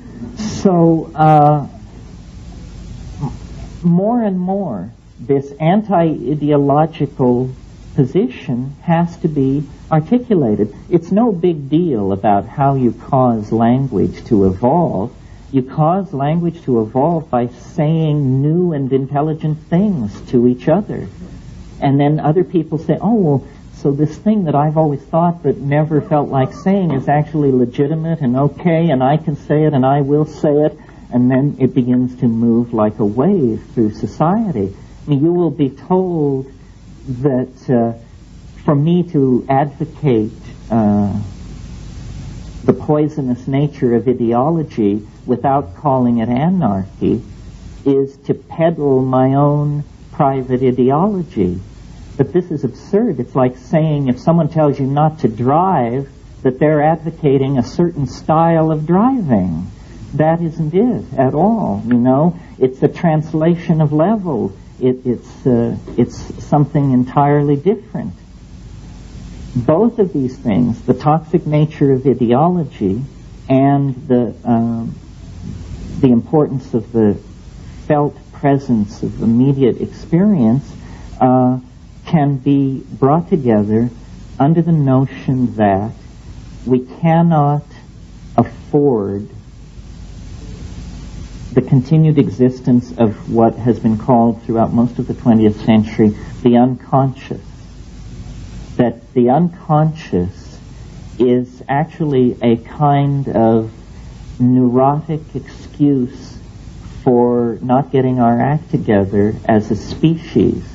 It is a kind of infantilism, a giving of permission by each of us to all of us to not get our act together.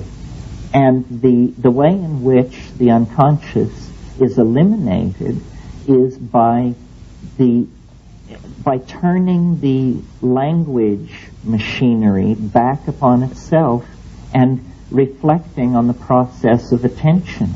This is what Buddhism is all about. Attention to attention, awareness of the modality of the cognitive process. Don't be fooled by yourself. Don't be made a sucker of by yourself. Just rise above that possibility by paying attention. Attention to attention causes the light of language to fall into these dark and unilluminated corners where infantilism is tolerated in the individual personality. To oneself has a kind of a morphogenic field effect, a kind of chain reaction which sweeps through society. This is, I believe, what all these gurus are always trying to say in a somewhat, I don't know, more concrete and therefore somewhat less convincing fashion.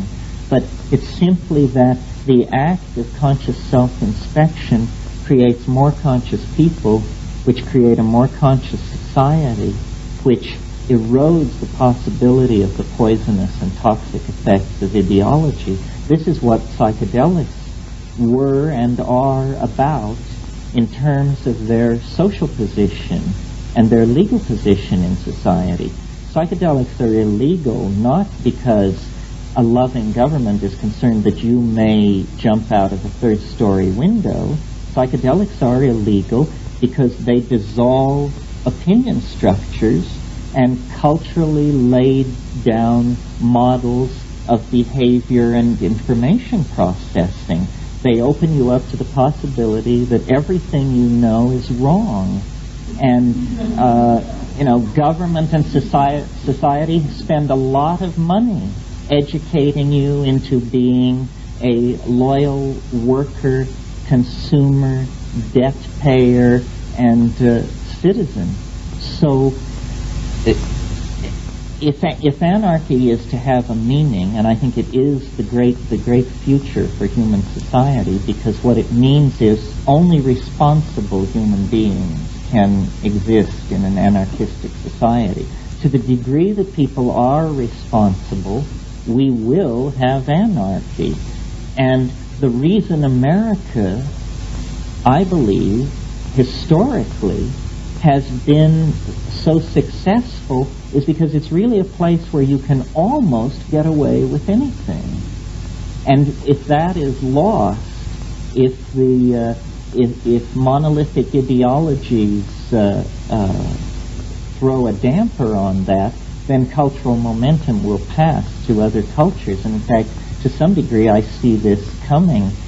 We had a conversation with a prominent politician recently, and he pointed out that Japan is now the leading Western country.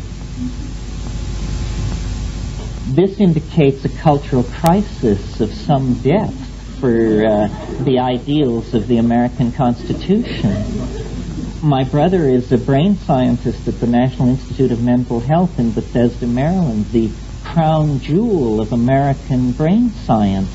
Everybody there is a Japanese graduate student doing work on a 2-year or 3-year scholarship. So, but I don't see or hear a New Age voice coming out of the Japanese. I think this is the cultural model that the West is uniquely able to promulgate and perfect, because it comes out of a rejection of the tradition of scientific materialism that we are responsible for and that we are most sophisticated about, where, for instance, Japan has come fairly recently to high-tech and mass industrialization. So I just basically want to leave you with that. The notion is that nature, which is the linguistically expressed topological manifold of the psyche, is an historical object that is pulling us forward, and that when we actually cross into the eschatology that appears fairly imminent, we will find it to have been anticipated by the human relationship to nature, the embedding of psyche in nature through the mysterious relationship mediated by language, and the key to unfolding a sane society, in my single humble opinion, is an obligation to reason that clearly distinguishes between reason and science, an obligation to self-involvement in immediate experience, and that means psychedelics, sexuality, and what I call time, but what I really mean is a kind of deep literary involvement with the felt presence. Psychedelics, sexuality, and time to empower the individual, to make the individual naturally responsible, to create then the basis for a caring global society that will transcend the historical cultures, as though we were just moving very naturally out of winter and into spring. No apocalypse, no millennium, no rescue by flying saucers, no Mayan return, simply the unfolding of understanding in a program of mutual caring and responsibility. This is the highest aspiration of the New Age, and I feel that it is attainable. So let's break, and then we'll have questions. Thank you very, very much.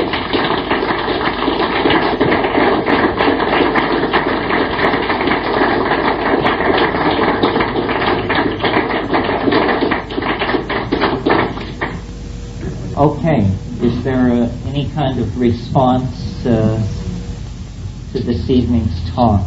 Wonderful. Yes. In my daily life, I can do a yoga practice, and I can maintain a certain amount of purity of perspective through diet and through meditation, things like that. And if I take a psychedelic drug, it makes it very difficult for me to function in the world, because almost too much information is coming in order to do day-to-day things.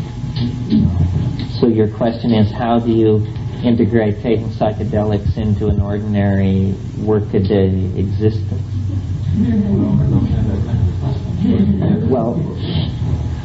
Well, I don't know that it is easily integrated. I mean, I'm not sure whether you mean you can't function while it's happening, or you can't function 3 weeks afterwards. With the psychedelics, it's not a matter of high frequency, I think. The good trips are usually good for plenty of rumination for a long time. The harder the hit, the longer you want to ponder it before you go that route again. It isn't like a practice. It isn't like something you do daily. It's more like a unique act of courage that arises out of the substratum of ordinary daily existence, whether it be profane or sacral. There really isn't an answer to your question. As long as we're part of the worker anthill or living in a society which makes tremendous demands on us, it's going to be a problem. The way to take psychedelics is, you must have seen these T-shirts which say, "I take drugs seriously." Well, that's the way to take them, which means rarely and at substantially challenging doses, and in an atmosphere where there are no distractions.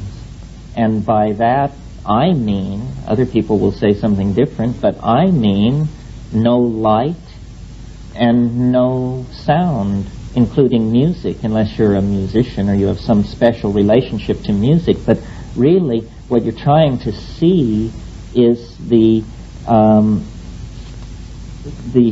surface of the brain-mind interface, and to the degree that you can create a situation of sensory deprivation, you will have a greater expectation of succeeding. Some people wouldn't dream of tripping without music, but I find that, it becomes the trip. The whole thing then becomes about that piece of music, where in silence it would have been equally audially interesting. So it isn't, the early model of the psychedelic experience was sort of that you eat an orange and look at art books and listen to Bach's choral preludes. But that art historical approach to it doesn't give enough credit to the power of the substance. I mean, it can lift veil after veil in silent darkness to just catapult you into endlessly undulating tapestries of organic beauty, and there need be no sensory input. In fact, shouldn't be for this to happen. You had a question. I was wondering about practical sort of tips. Like, how do you take something back? It's sort of like going to a Magic Kingdom and wanting to take back a golden piece with you, or a key, or something, because I lose it, and Well, I think I sort of touched on this obliquely tonight, that attention to attention, or paying attention to the nuances of cognition, is a psychedelic way of being. I mean, if any of you are familiar with Marcel Proust's Recherche du Temps Perdu, he didn't take drugs except for laudanum and valerian and alcohol and absinthe and tobacco and things like that. So he was drug-free, and he managed to refine, this art of just the awareness of the tensions and nuances in the moment. For really, what I have come to believe about the psychedelic experience is that it is simply a compressed instance of what we call understanding, so that living psychedelically is trying to live in an atmosphere of continuous unfolding of understanding, so that every day you know more and see into things with greater depth than you did before. And this is a process, it's a process of education. What the psychedelic experience is it's the process of education so compressed that it has become a cascade of actual visual images, which rather than a kind of slow unfoldment of linked perceptions, but really attention to attention and appreciation of the immediate. I always think, when this comes up, of William Blake's advice. Blake was, as you know, a great mystical, visionary English poet who spoke with angels and had these wonderful visions of the angelic world. And he was asked what was the secret of his angelic poetry, and he said, attend the minute particulars. That's all. Just attend the minute particulars. And what he meant was to focus attention in the moment, not to betray attention into expectation born of abstraction, or regret born of misplaced assumption, or of remembrance born of boredom and alienation in the moment, but just to attend the minute particulars. It's a way of training. It's like yoga. People think that psychedelics are somehow the easy way out. This is what people think who wouldn't dare dream of taking one. And it's not because it's the easy way out. It's because they sense the reality of it, the reality of the fact of it, and the challenge of assimilating it. I mean, it's very real. It's not a metaphor. It's not an analogy. It's not a dramatic reconstruction. It is not a simulacrum. It is not a model. It is the pith essence of the thing itself. It's real. And I don't know how many things can make that claim. I mean, everyone has a different set of experiences. My own experiences have of the other, of the transcendent, naked beauty of truth, have almost all entirely come out of the psychedelic realm, or out of involvement with the viscerality of my emotions. You know, the death of my mother, the birth of my children, the act of marrying someone, not else, but those. So I think it's about attending the minute particulars as a kind of practice. It may not get you anywhere for several years, but if you attend the minute particulars, cultivate an ongoing stream of self-description, telling yourself what is happening. Get used to the idea that mind can penetrate the immediate surface of being and reveal the tactile density of it as a manifold whose measure cannot be immediately taken by the eyes, that it's deep, it's connected, it's complex. Everything holds within itself the anticipation and the memory of everything else. Yes? I guess I don't feel so optimistic. Well, it's hard to feel optimistic sometimes. But it's almost like an obligation. And I think there's enough evidence around to support it. If Ronald Reagan is going to begin the process of the dismantling of strategic nuclear stockpiles, then, what would a civilized and humane political leader be doing in this context? So, on one level, I'm fairly cynical. I see,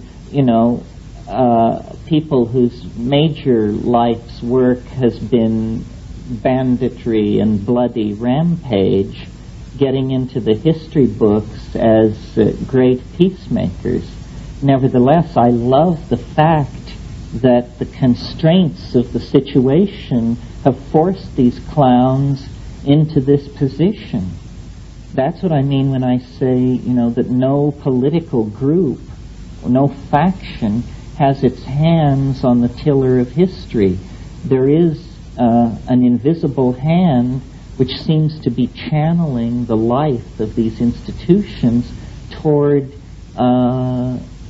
what we deem progressive ends. And not because these people have converted to altruism and reason and sweetness and light, but because it's a way for them to save their political ass. So it has become expedient. Peace has become politically expedient. Consequently, we shall have it, I think, in a big hurry. Now, granted, it doesn't address starvation, sexism, abuses of propaganda, torture, all of these things.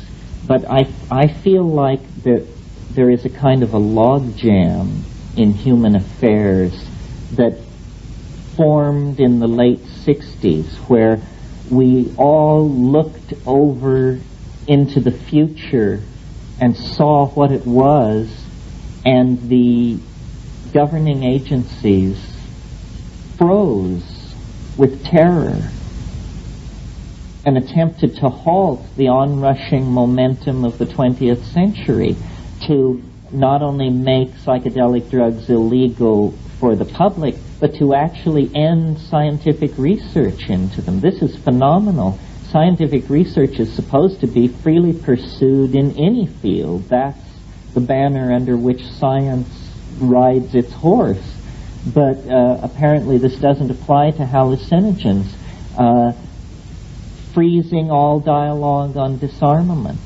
Freezing all dialogue on the retraction of the projection globally of imperial power and strategic stockpiles. All this was frozen in place in the late 60s, and it's only now beginning to give way.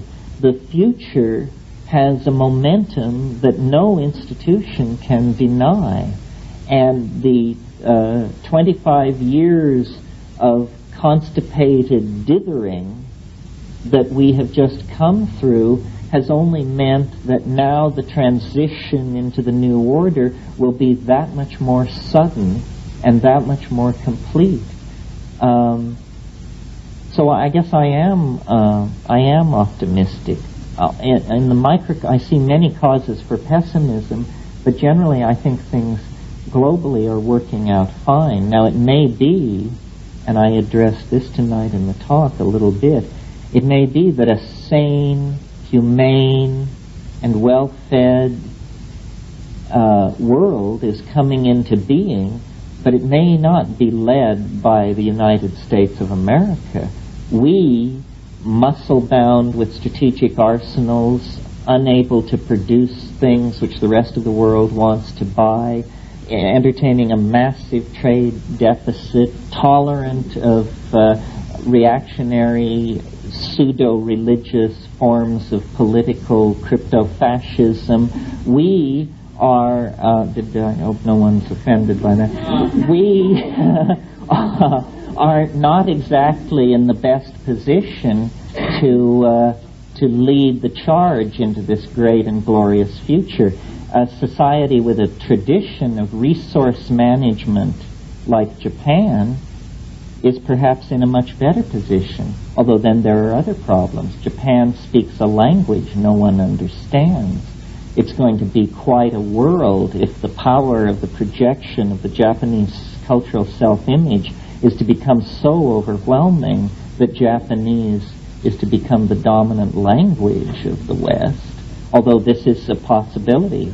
Certainly, if any of you are familiar with the fiction of William Gibson, and if you're not, I urge it upon you. This is some of the most exciting science fiction being written.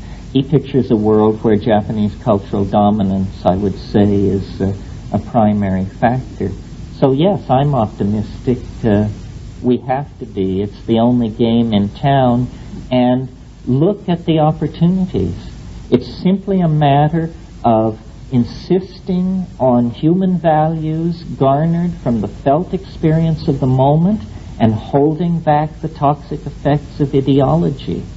In other words, this anarchic prescription that I sort of put forth this evening, mainly holding back the toxic effects of ideology, because then we can create a sane world if we just recognize that pragmatism, love for each other, and a reasonable amount of goodwill will do quite nicely, I think, if the shriller voices, the ideologically driven voices, can be made déclassé, not repressed, just simply recognized as tasteless, you know. Anything else? Yes.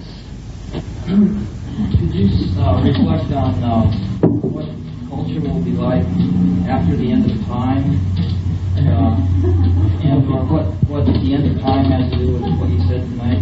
What kind of time? Yeah, are there different kinds of time, or? Well, yeah, I've reflected on what it's like. It's sort of a blank screen on which to project your mind. What will it be like once we pass the omega point? I'm not really sure. I mean, you can take two approaches to it. You can take the sort of the Deus Ex Machina approach, which means we can't know what it is because it's going to be so wonderful. It's going to be like the descent of the flying saucers, and we will all march into the four-gated city, and that will be it. Or you can take a more conservative approach and say, well, maybe there's something going on in the trends around us that we can extrapolate to try and understand the world beyond the end of time. Taking that approach, what I think is happening, and it's been happening for a long time, and it's very interesting, is that culture is another dimension that and perhaps properly so. In the early part of my talk, I talked about how culture had subsumed the position of nature, so that we had lost sight of nature by erecting culture through erecting these linguistic structures. But I noticed that, and not only linguistic structures, but architectural structures, the infrastructure of our society, that is what culture is. The way we differ from the Witoto is all the stuff that we have bound into ideas and excreted through our engineering processes to surround ourselves with.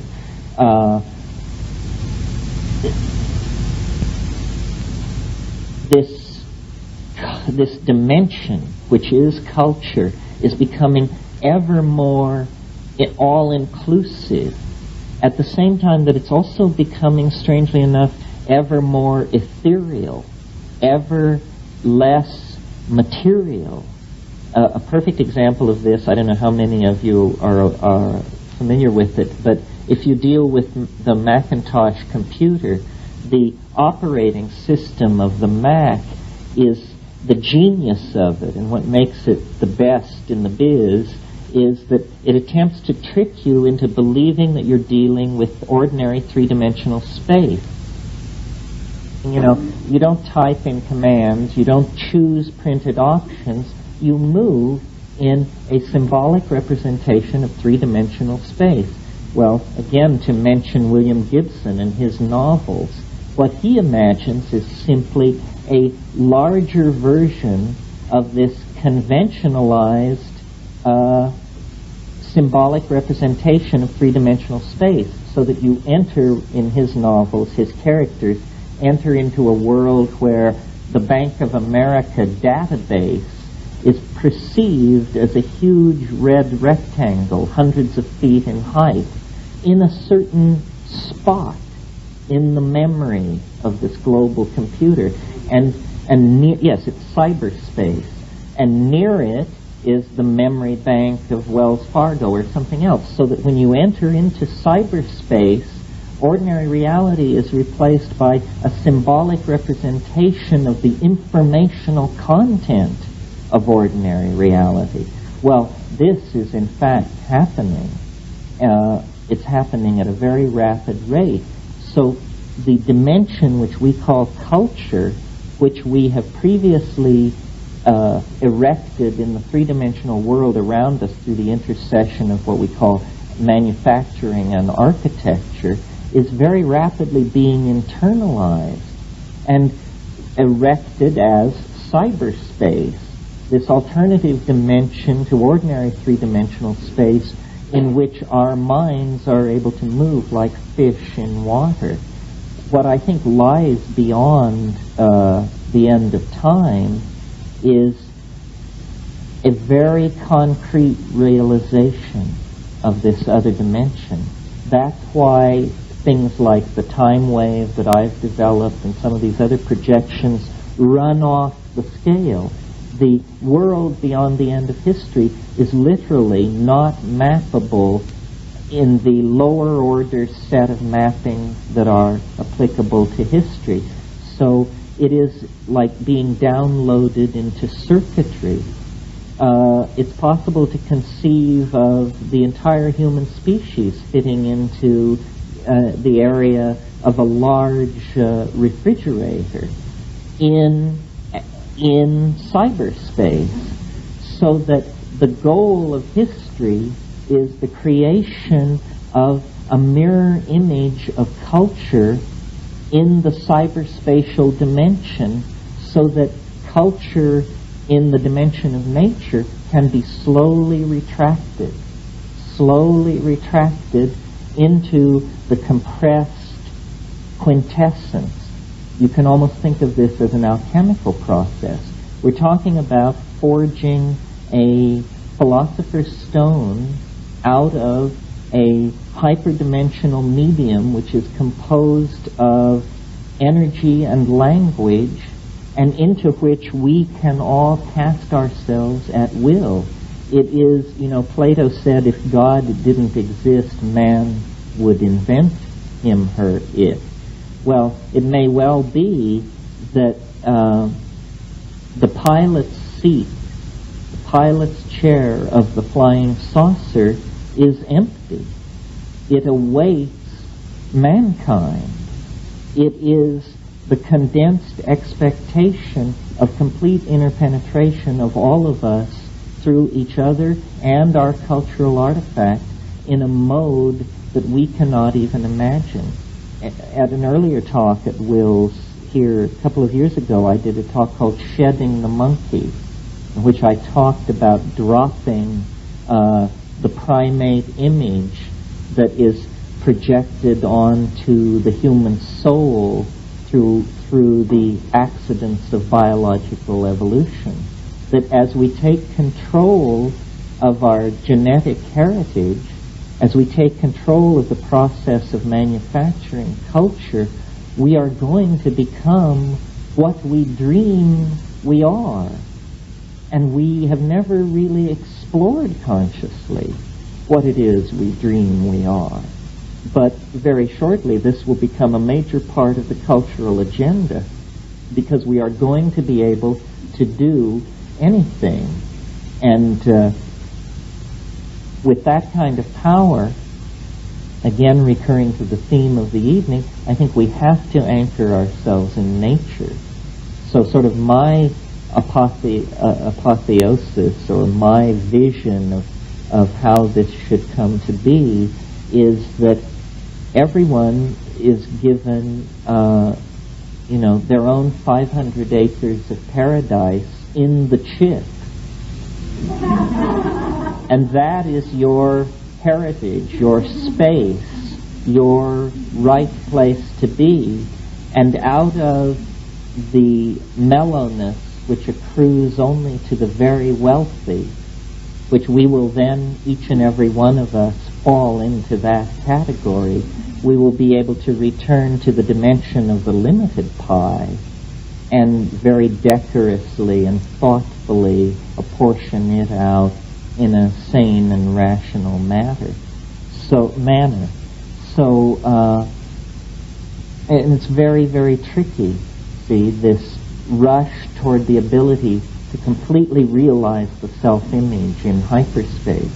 My mother used to say to me when I was a small child, if wishes were horses, beggars would ride. And I think that's the dream, to turn wishes into horses that beggars may ride.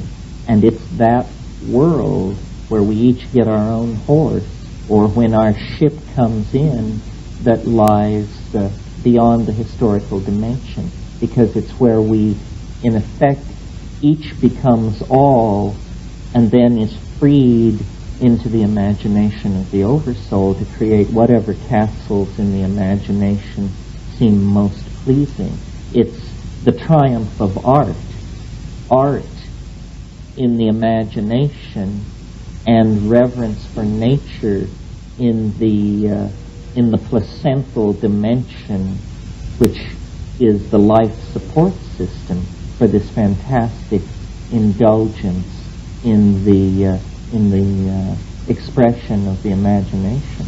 Yeah. Talking about culture and the toxicity of ideology. I'm an educator. I educate young children, and I just like you to address what we can do, or what your ideas about what society can do, so that we don't have to undo it at some point. I mean, most of us here have to kind of undo what we went through as children in public education anyway, so that we could at least come to some level of awareness or peacefulness within ourselves. Where's the positive side of it? Where's your...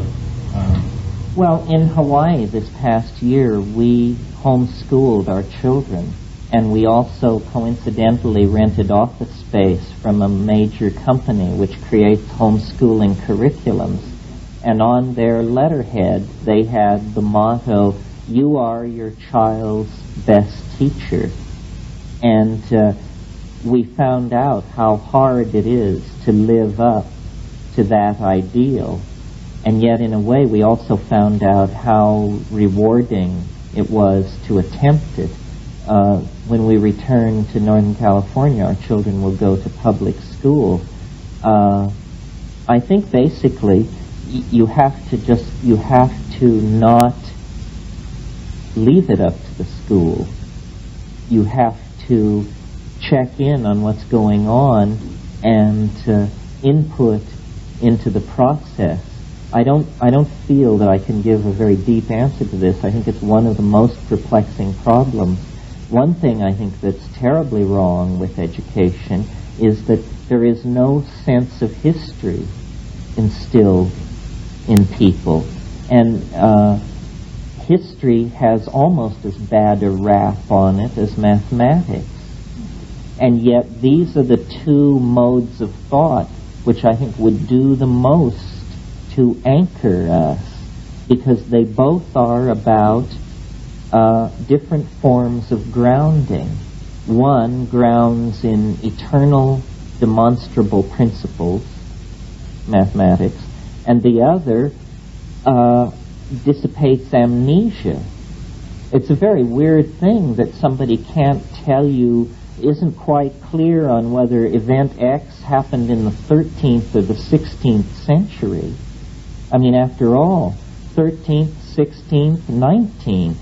How would you like to be, so imprecisely perceived in somebody's mind that they couldn't get within 300 years of where you lived and died? So the lack of a sense of history makes us really prey to manipulation. That's why I am cynical enough to believe that the de-emphasizing of history that's gone on in American education over the past 30 years is almost the equivalent of a plot. The notion, even as recently as when I graduated from the university, and it took me 12 years, so I didn't graduate until 75, but the idea was that if you went to a university, you emerged a liberal, gentle person, well-informed on the accomplishments of your culture, its history, its aspirations, its ways of governing itself, its ways of resolving conflict, and so on. Now I think these things have become gigantic trade schools, and you are expected to learn to do a job, and when not doing your job, malls have been provided for you to shop in, and 240 channels of garbage have been piped into your home for you to keep up on what it is that is au courant to go out and buy. And this creation of this historyless, mindless, consumerist person at the expense of the ideal of the democratically informed citizen is going to wreak great havoc in our society. People often compliment me on, my enchanting command of these various subjects and so forth and so on, and I'm amazed because what's being sold to you here tonight, ladies and gentlemen, is nothing more than the fruits of a liberal college education. You go to college, you learn about Gnosticism, Platonic philosophy, or you once did, but no more, apparently. So it can be sold as the most far-out, fringy thing in the new age. This is amnesia on quite a scale. So, and the other thing I would say in answer to your question about education is separating physical culture from competition. That the notion of physical culture, and by that I mean gym class, and competition is one of the, I feel the bile rising. This is, we're talking serious here now. But saving people from the grief of PE is, I think, a major way to heal the culture. When we were living in Hawaii, Kat asked our son, how did he think of himself? And he said he thought of himself as an artist. And I thought that this was just an amazing breakthrough, because I thought of myself as a sort of 95-pound weakling, and the notion that my son could be physically just like I was at his age, and yet conceive of himself as an athlete and have this balanced view of art, athlete, junior scientist, and so forth, meant we must be doing something right. And what it is stressing physical culture, being in the ocean, hiking, running, skateboarding, biking, all these things, without the notion of males crashing against each other for the purposes of racking up points with females and elders to lay the groundwork for the whole imposition of the alpha male primate hierarchy that makes society such a mess. So that's that for education.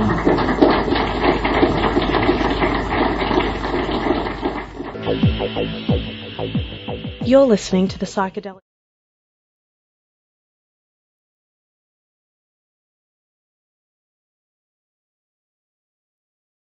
No, I don't think the shaman fears the end, because the fearfulness of the end is its unknowability. What is death?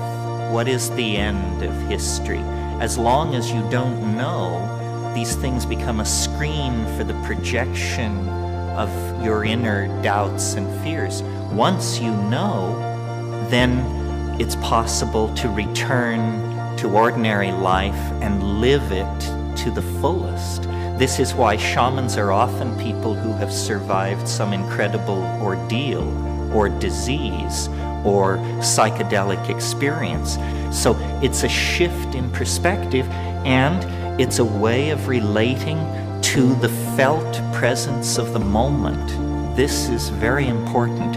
A shaman lives in the moment in a way that we, who are the inheritors of Western civilization, phonetic alphabets, and print culture, can't even imagine, because our whole lives are based on such thoughts as, I'll be happy when I'll feel better when it's always projected into the future. The shaman is somehow able to take the good and the bad together and come out of that encounter with a feeling of optimism and wholeness.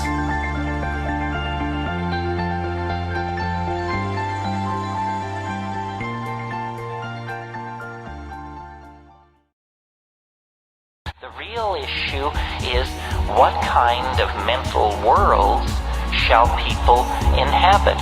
What kinds of hope shall be permitted? What kind of value systems shall be allowed?